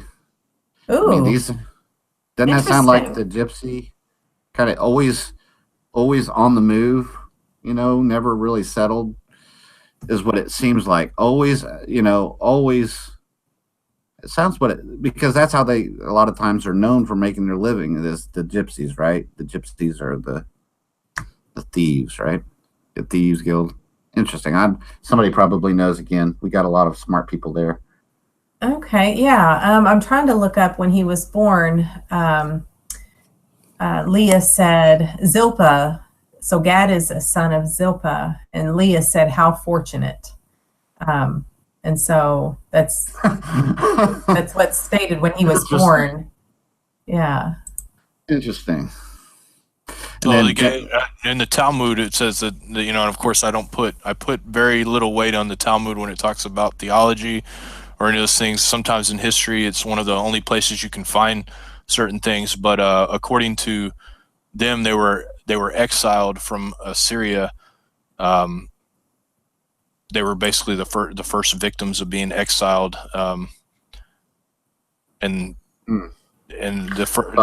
yeah. So So I'm Oh, wrong. interesting. So Gabriella says in the chat, Dr. Pigeon said Roma gypsies are the descendants of Leviras or the Levites. No, that was probably a mistype the first time of the Levites. So he says Levites. that's possible. I know, like, I've often thought about a lot of this stuff because I've, you look at like Ethiopians, you look at the Jamaicans, which are follow after the the scriptures, except that they accept Selassie as their Messiah, but they all have these temple practices and that they do that seem to be in line with the temple practices of the Levites, and it's an interesting thought as well. I don't know what tribe the Ethiopians come from. Maybe Jews, maybe they're maybe Levites, but and who knows? But it's interesting that they have the temple songs. They do the temple things, and their idea, they believe that Selassie, which was, they believe, the second coming of the Messiah, which obviously we know he wasn't, but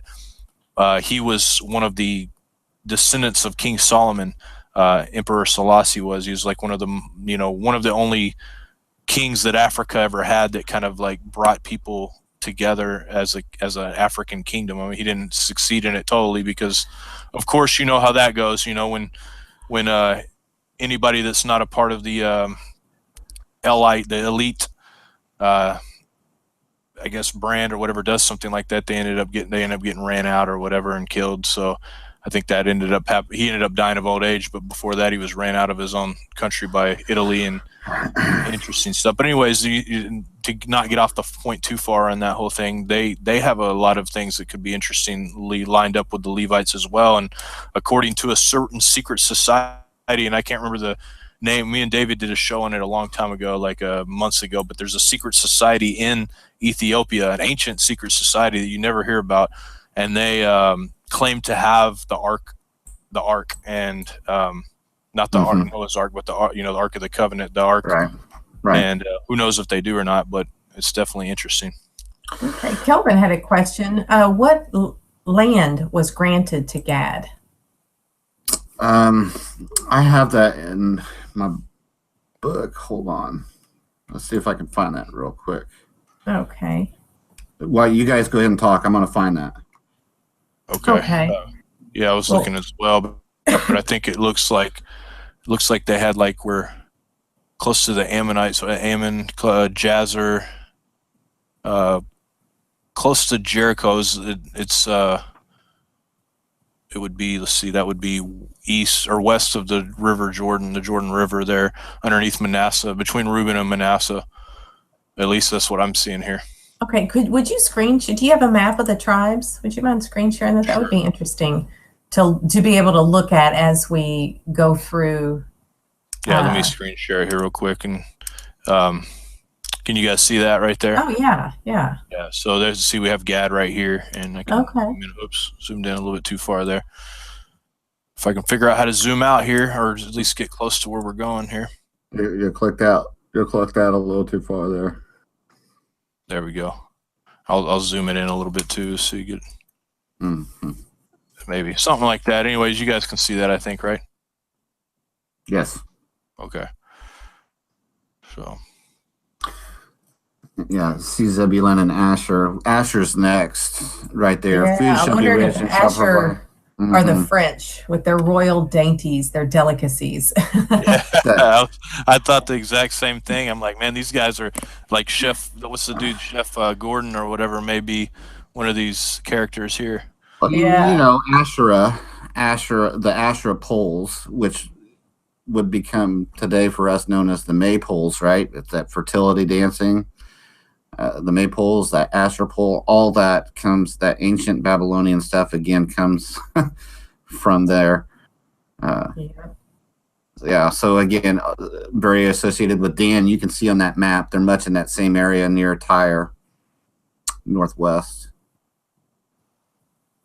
Yeah, the food shall be rich and shall provide royal delicacies. Yeah, definitely part of the elite right there. Yeah, and the word for rich, their food shall be rich, is fat, stout, robust, greasy, gross, lusty, plenteous. Those are Maybe that's the maybe it's Italian. Who knows? Let's see. I don't know. Well, Interesting. who knows?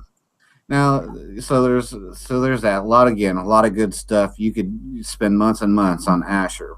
Yeah. Naphtali, as a doe let loose that bears lovely fawns. Good looking kids right there. Yes, maybe the Swiss models. I don't know. There you go. Yeah, I don't know. I mean, what can you say about that? You know, that's the kid that got everybody liked to look at, but nobody talked to. She's pretty. Yeah, and then Oh, you're so pretty. Okay. yeah, and then we barrel into just this again lengthy prophetic proclamation over Joseph, a fruitful vine, of course, with Ephraim and Manasseh being plentiful, being a multitude of nations. His branches run over the wall, scattering, everywhere. The archers have severely grieved him, shot at him, and persecute him, which is interesting, looking at, the persecuted believers. But his bow remained strong. The arms of his hands were made strong. I love that. I remember looking into this first part here wondering about this before, about his branches run over the wall. This is an illusion, or it's supposed to paint you that picture of being a blessing to those who are outside of you. For those who are outside, right? Anything that was over the wall was considered pickable fruit by anybody who could pass by. They could take from that which grew there, and it would not be considered thievery because it's over the wall. It's a blessing to those who are passing by. And I just always love that picture of being a blessing to those so blessed so much that your blessing goes over the wall and is a blessing to those who don't even know you. Right, a blessing to those who are outside the camp, to where they want to come in the camp. Okay, I want to. What's inside the camp? So that his branches run over the wall is very picturesque in its blessing. I just love that. And I love the arms of his hands were made strong by the hands of the mighty one of Jacob. From there is the shepherd, the stone of Israel. Oh, and just doing a word search on those two words, shepherd and stone. Yes. You just look at all those. They're just continue. Go ahead, John. Well, I was going to say, you look at Joseph. As he was a blessing to Egypt, he was a blessing. If it wasn't for Joseph, Egypt may not have continued as a power in the world.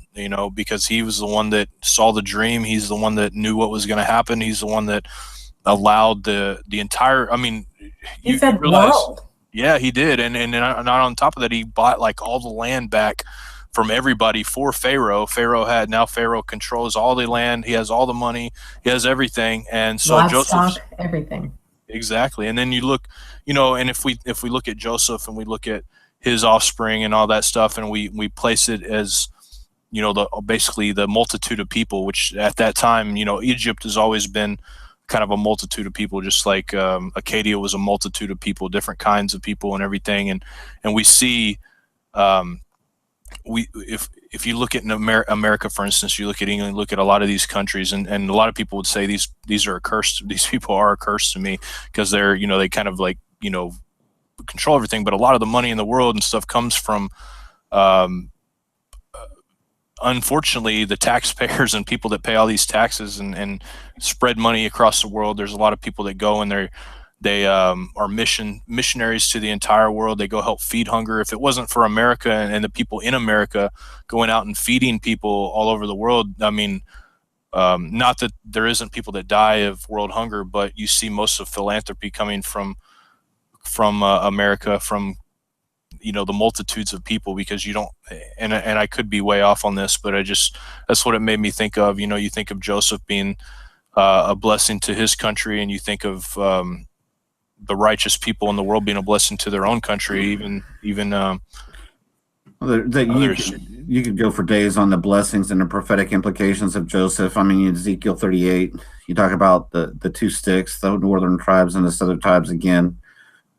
Joseph says, when it talks about that blessing, it talks about the stick of Ephraim, which is in the hand of Joseph, when it talks about that blessing there and the prophetic implications there, as you're talking about of Ephraim being spread out and scattered throughout the world, sown into all nations, not just one tribe, all everywhere they've been sown into, and it's in the hand of the blessing of Ephraim, which is in the stick of Ephraim, which is in the hand of Joseph. There's just so much prophetic implication to those verses about, and you also have a mixed child with Joseph. Probably, I'm sure he didn't have a Hebrew wife there in Egypt. He have a child that's mixed with Egyptians, which possibly were black, possibly were. He had a coat of many colors. Yeah. He has a coat of many colors, so yeah, throughout all the world, and so I'm just waiting for that restoration, and his blessing, is from. You were talking about that breach of Jeroboam earlier, Patricia, and Solomon. Which is where the division occurred between Ephraim and Judah, and that prophecy in Ezekiel 38 comes from, that I just mentioned.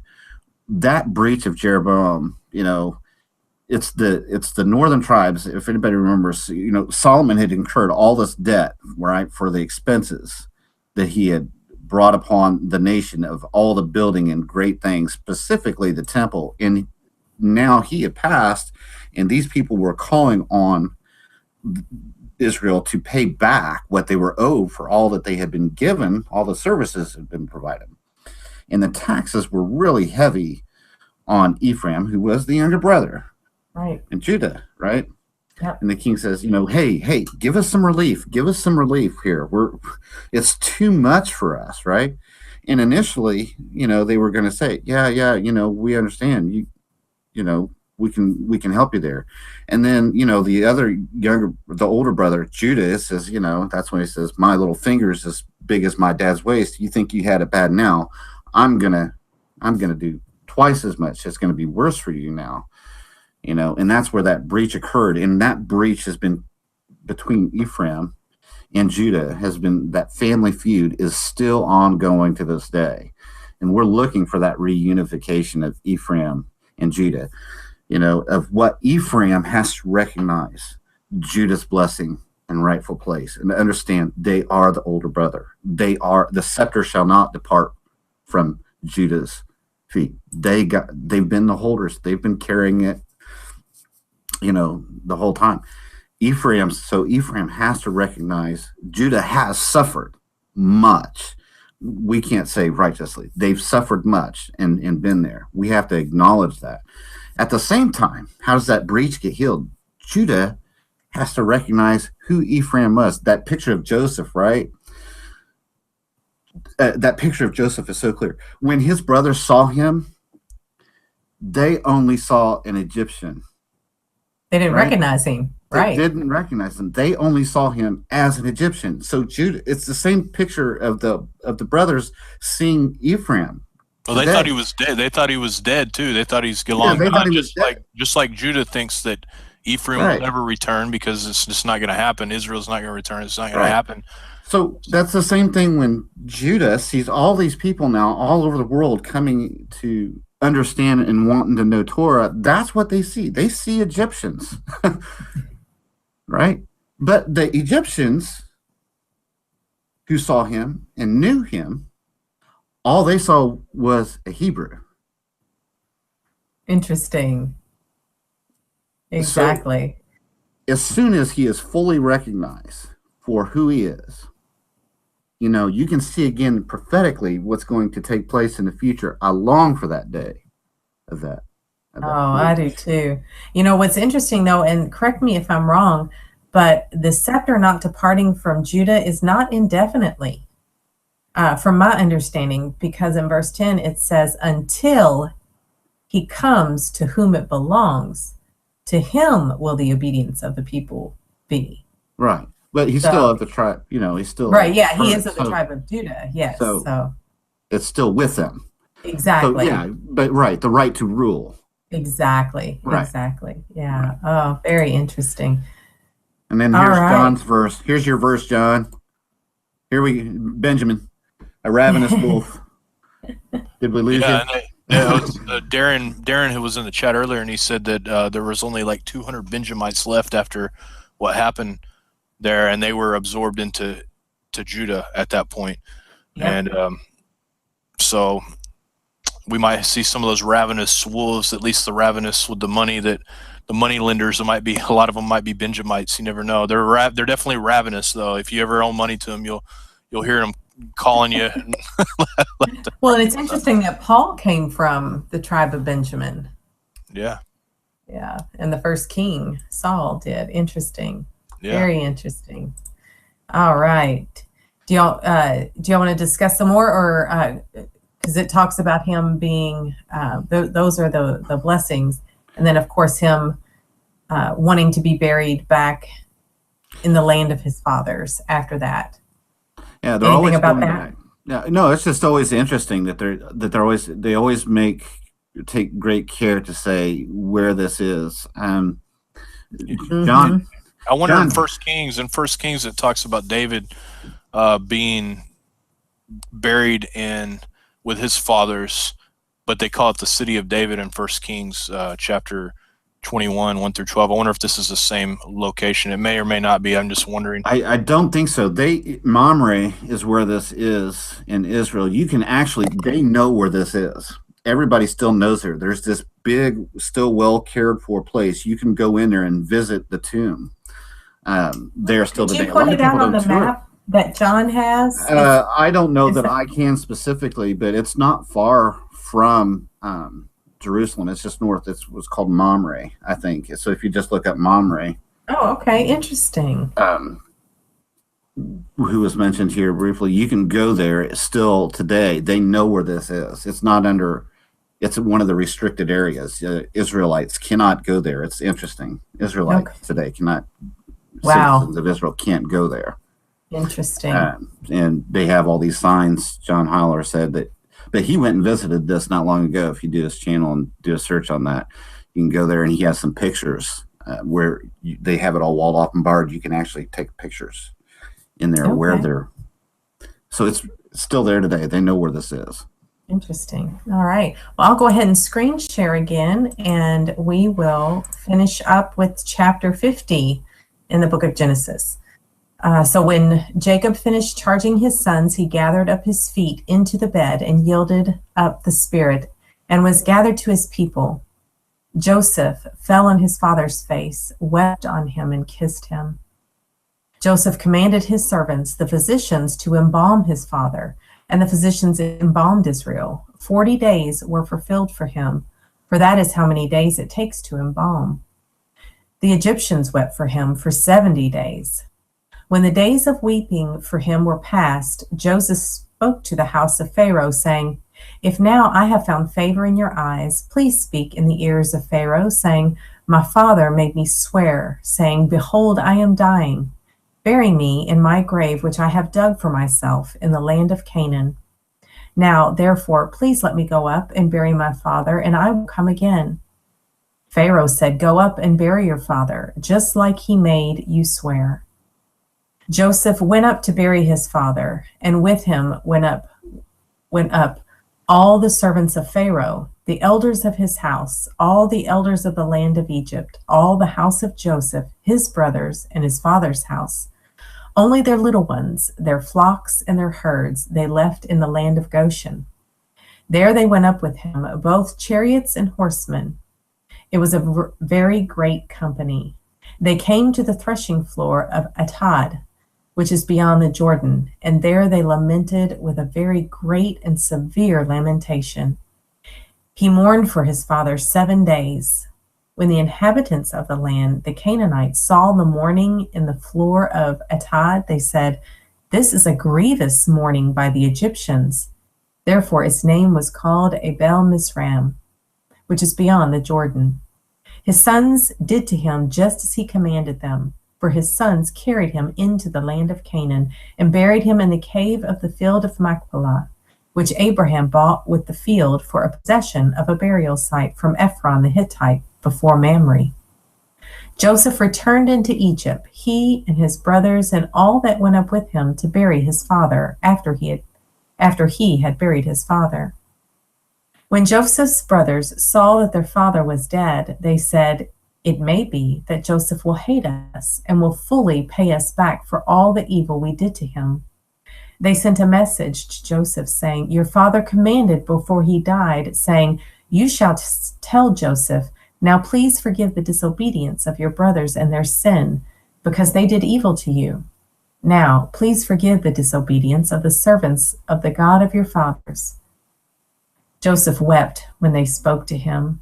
His brothers also went and fell down before his face, and they said, "Behold, we are your servants." And Joseph said to them, "Don't be afraid, for am I in the place of God? As for you, you meant evil against me, but God meant it for good, to bring to pass, as it is today, to save many people alive. Now therefore, don't be afraid. I will nourish you and your little ones." And he comforted them and spoke kindly to them. Joseph lived in Egypt, he and his father's house. Joseph lived 110 years. Joseph saw Ephraim's children to the third generation. The children also of Machir, the son of Manasseh, were born on Joseph's knees.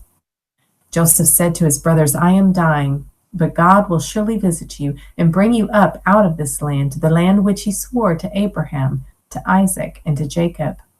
And Joseph took an oath of the children of Israel, saying, "God will surely visit you, and you shall carry up my bones from here."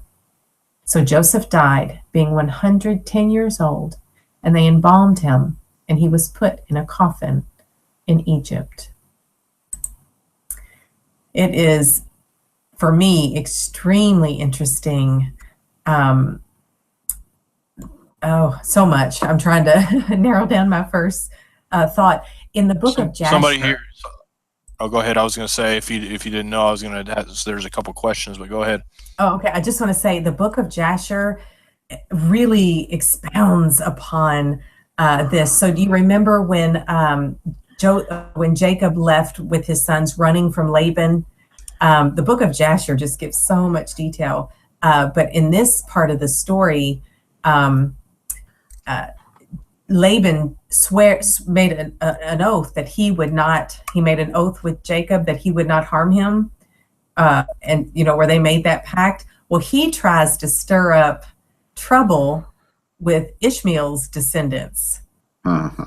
And if anybody hasn't read that part of Jasher, I don't remember the exact chapters, but as they're taking Jacob's bones, or Jacob, back to the land to bury him, the battle that comes on, that they have, the Egyptians and the tribes of Israel have, and how Laban stirs up trouble. It's just a really interesting story. So I encourage anybody to kind of go down that rabbit trail. It's really cool.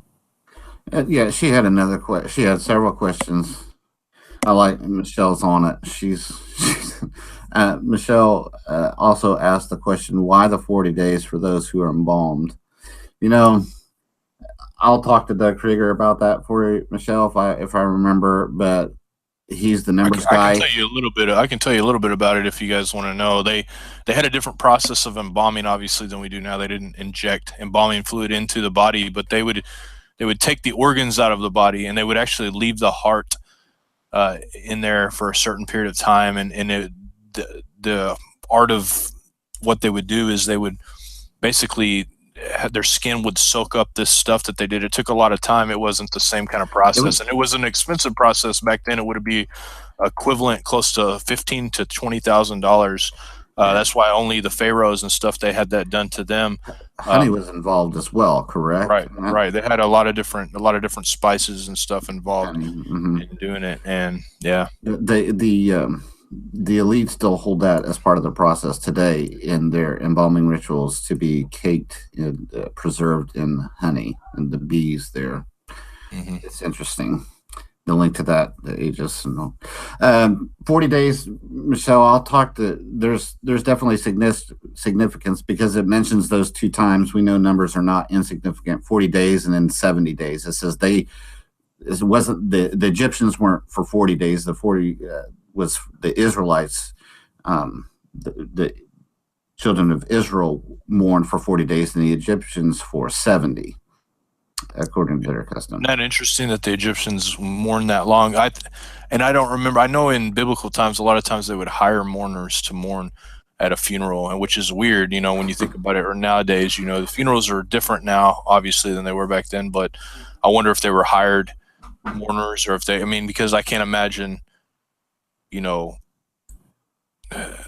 I know. Remember when Jacob came into Israel, when Joseph brought him before Pharaoh, and Pharaoh questioned him and was kind of in awe that he wanted to know about Jacob, how old he was, how long he had lived, and he seemed like Pharaoh was very interested. And then Jacob blessed Pharaoh. Yeah. So we know Joseph was at that time a high-ranking person. But I wonder the role that Jacob played as his father in Egypt. And he was blessed. I mean, he there's no telling what he accomplished while he was there. I mean, I don't know. I haven't read anything about that, but that would be an interesting study as well, if there's any history behind what he had accomplished while being there. Mm-hmm. Yeah, Jacob, I don't know. And his age. I think if the only thing that comes to mind is why embalmed at all is acknowledgement that is part of his story. That's part of who he became. I mean, he became a ruler in Egypt. Yeah. I mean, there's just no getting around it. So it's just an acknowledgement of really, who he was. I mean, it's not something. And he had an amazing tomb, from what I understand. I don't know if you guys ever watched the documentary Patterns of Evidence. Mm-hmm. That's what they think that. Yeah, they thought that they found Joseph's tomb. Possibly it was a red-headed mummy that they had depiction of over there, which is pretty amazing if that's true. But yeah, it's pretty interesting. Yeah. All right. So that probably does it for those portions. Anybody else have any final thoughts or questions there? I think. Well, I was thinking this too. I don't know if you've ever read the 12 Patriarchs. Have you ever read that book before? It's a extra biblical book. It's interesting, but some of these brothers, according to this book, they were men of great power, like could literally jump 10 feet in the air over fences and wrangle big animals with their bare hands. And these guys were powerful men according to this book. And so maybe the reason Pharaoh marveled at Jacob, he's like, what kind of guy has sons like this that are just like wild animals? These guys are powerful. And then Joseph, obviously, I've given second command to all of Egypt, and this is his son. So he probably was thinking, like, what kind of man is this? Like, what is going on here? But if you haven't read the 12 Patriarchs, it's really, really interesting. It's a good book. Interesting. The book of Jasher talks about the exploits and the strength of several of the sons. Yeah, I forgot about that, but yeah. Well, isn't that the mark, or it does become the mark of a follower of Yah? I mean, didn't he just set them apart? I mean, I think of you guys and all the people I know. I think when I think of you guys, the first thing that comes to mind is strength. You know what I'm saying? Whether it's because it takes strength. It takes an internal fortitude to walk this walk, but in the boldness, a purposefulness. I mean, you don't easily blend into a crowd, and that's just the effect that it always is a mark of Yah's people, that they will stand out. They just do. So I think there's a lot to what you're saying there. I mean, whether it's whether it's additive to build them up, as our poetic license is what they would call it, a poetic license, to make these people out to be superhuman, as somebody said in the chat there. But I see that always as a mark of those who truly follow Yahweh. They do stand out. And like the conference, last year at the Take on the World Conference 2017, that was the first time I'd experienced that many people who are that determined. And I gotta tell you, I was swamped in that presence, man. It's hard not to be excited when you're around that many people in that presence. I mean, there are a lot of us who spend a lot of time alone, or we come here to virtual house church, right? We get a fellowship here. But when you get to do this face to face and in person, and there's a group of you, man, that's going to leave a mark. Yeah, it is. It is something to be able to come together. And I know the conferences that we've been to it's just amazing. Just, the fellowship and when you just get a group of believers together, and it is such an amazing experience. I'm going to see you at the 2018, right? Right? Oh, yes. Y'all willing. We are planning on being there. So John again. Yes. Yeah, I'll be there. I'll be there. I think we're gonna try to do a carpool. Get the Halls coming up, the Vicky and her family coming up, and just like all our fellowship, and bring them. Hopefully, we can bring them all up, and that'd be kind of fun. Get a big 15-passenger van or a bus and come up there. So yep, get a convoy going. I got to take a cruise with John at the last one. That was pretty cool. We went on we did. Yeah, we went on a little run to get some snackies. Yeah, very cool. That was pretty cool. Yeah, it was good to finally meet you, man, face to face. You're a lot better looking than you look on TV here. So no, I'm just kidding. I'm kidding. That's a compliment, though. Actually, I guess most people are like, I appreciate that. I think you clean up nice, huh? I think I'm also going to be doing another. I mentioned this on my Facebook, if you don't mind, John. I'm going to be in Sacramento, California in March. I posted it to my Facebook page. And it never cooperates when I'm doing on air stuff, but you can come find it on Facebook. March, I'll be in Sacramento doing a conference with Doug Krieger, John Haller, and Doug Hamp's going to be there, and a bunch of other guys. It's going to be wide experience. So I'll come see you in March if anybody's in the California area.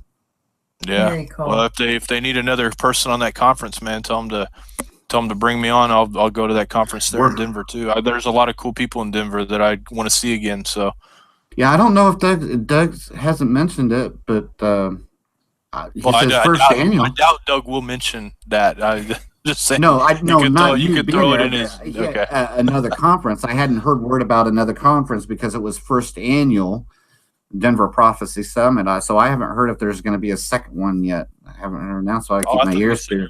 You were doing another one there. No, this is Sacramento, California in March. Oh, wow. Okay. This is in California. Never mind. I try to stay out of California. That earthquake might come and just throw it in the ocean there. So, no, dude, like you got to totally go to California. Yeah. Dude. No, I've been to California once. I went to L.A. and I tell you what, that was I stayed right in Compton when I stayed there in a what are they called? Those little. It was a crazy hotel. It was not a parsonage. What are they called when there's like multiple people staying in there? Group? A hostel. It was a hostel in Compton, surrounded by these walls with barbed wire, and they had these gates that closed. I'm like, what is going on here? Am I getting ready to go into some kind of weird prison camp? What is this place? And I now I know why, because in that town out, you hear like we stupidly went walking down the street, right, to go to the gas station. Me and my friend Tony did, and you hear gunshots and cops all night long, all through that whole area. And while we were there, and this doesn't have anything to do with the Torah portion at all, but while we were there, this Russian mob dude tries to hit my friend Tony just over the head with a bottle. And I had to get me and another guy that were there, grabbed the chair and threw him into the water and went and left. It was the craziest time I've ever had in America. Let's put it that way. So, well, you know, you go to Costa Rica, it's all like that. I mean, it's interesting. They put, they use mortar and stuff like that. They'll put broken glass bottles on the top flat portions of the walls so you don't climb over them. It was a crazy town. The whole town, LA, was nuts. Just put it that way. I would never want to live there. And if you guys live in LA, I'm sorry, but maybe I didn't go to the best parts. I was in Compton, so I can't really speak well of LA after spending the week in Compton. So we flew out of LA. We flew out of LA and flew back in when we were going to Australia. And oh my goodness, it was, as we were flying in, it's just this brown dome of haze over LA.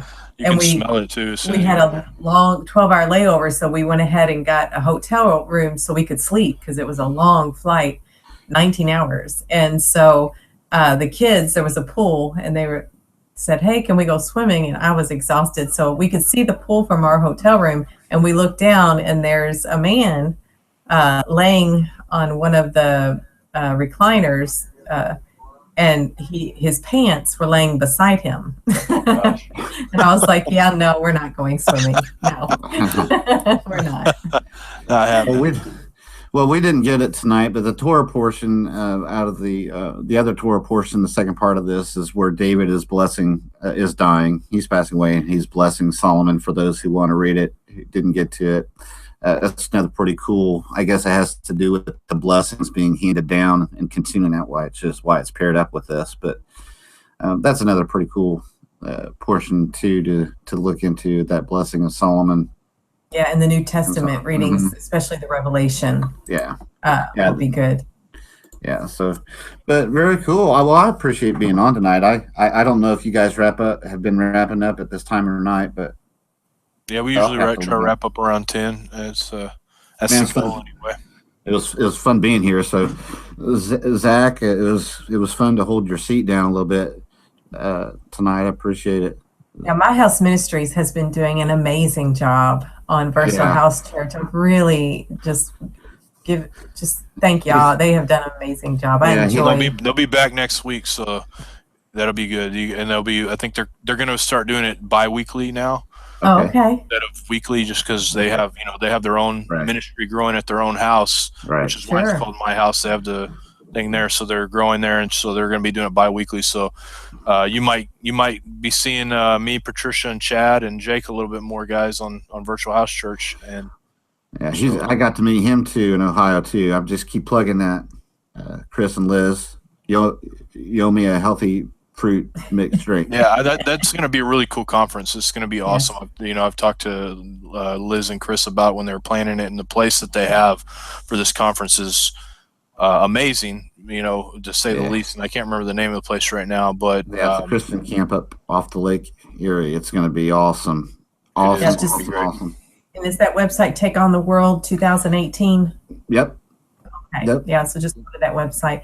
And John, I love it. I love Virtual House Church every week. So I just thank you so much for having me on. And of course, it's been a blessing being on. Yeah. Well, you're always a blessing when you come on the show. I mean, you always know how to bring the conversation around to where it's supposed to go and do a good job. And Chad, you do a great job too. You didn't have your show Monday. What happened there? We're making money off of this beast world. They want to take the holidays off, and I'm working. Troy and I work together, so we're nights, weekends, and holidays. The beast holidays. So we have to work Christmas. We work the Christmas, and we work the New Year's. The world's New Year's. We'll take their money so they can be off. That's not a problem. Is tonight New Year's, or is it tomorrow? What is tonight? Tonight's tomorrow night. It's tomorrow night. Tomorrow's okay. Or actually, Sunday night is New Year's Eve. Yeah, tomorrow's the 30th and then 31st. Yeah. So that's why we're not available to do it. It's just one of those. No, that's fine. I didn't know. I didn't know. I didn't know if you got scared or something. I figured. No, I ain't. They don't scare easy. They don't scare that easy. There is one more question, Karen, and we've been getting this question a lot, John. Is there anything being planned for Passover this year? I hope so, and I am waiting to hear if I can get the location, because I was planning on doing it in Denver, since there's a large cluster of people that listen to our show in Denver. But I think we're going to probably do it in our own area, our own neck of the woods again this year. But it's pending on location because, as you know, Patricia, you were working with us last year. It was a very big undertaking, and if we can find a location that will supply the food and do all that stuff, which I'm working on a spot, then that would be perfect, because then it would be a lot more enjoyable for everybody involved, the people that are volunteering as well as the people that are going, because it'll be, but we had a big job, and there was, I don't know how many of us that were volunteered, your family, the Lucas family, the Titchener family, and we were all running around. The Helms. Oh yeah, we were ragged by the time it was all done because we had 2 locations trying to run food back and forth, film, do all these. And childcare and yes. Oh my gosh, yeah, crazy undertaking. So if we can get this location that I'm working on, then yes, we will. If not, we may have something similar. Maybe just a group people can come and join our, monthly. We have the monthly fellowship that we have anyway, and you guys are always welcome to join that. We have those every month. I think next Saturday is the next one that we have, and the first weekend of every month. First weekend of every month, and anybody's welcome to come to those anytime. So we'll do something. I don't know exactly what we're gonna do and how we're gonna do it yet, but we've had a lot on our plates recently to try to look into, and we're doing hopefully we can get it. That would be great. I hope so. Last year was awesome. I was surprised to see so many first time Passover celebrators, and of course we won't do it right on Passover. It'll be directly after, and this will be a good chance for those of you that have never done it before to learn a little bit about it. And even if you missed the original date, there's a set apart time a month later for those that would like to celebrate. It's a good learning experience and a good time to just fellowship and be around people that you guys know the drill. I'm speaking to the choir here. You guys know what it is. So, but anyways, I think, let me know if there's anything I can do to help in any way. So. I will definitely, and like I said, hopefully if it works out with this location, I'll do it. It'll just be a lot less weight on all of us planning it. I had fun, but yeah, it was quite an undertaking. It really was. So, anyways, yes. I guess that's it. Well, let's do a silly wave to take us out. Can you guys do a silly wave? Silly wave. You can do silly wave. I'll do the high five. And Patricia, what's your signature? Shakalaka moo moo. There you go. All right. See you guys.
Bless you and keep you.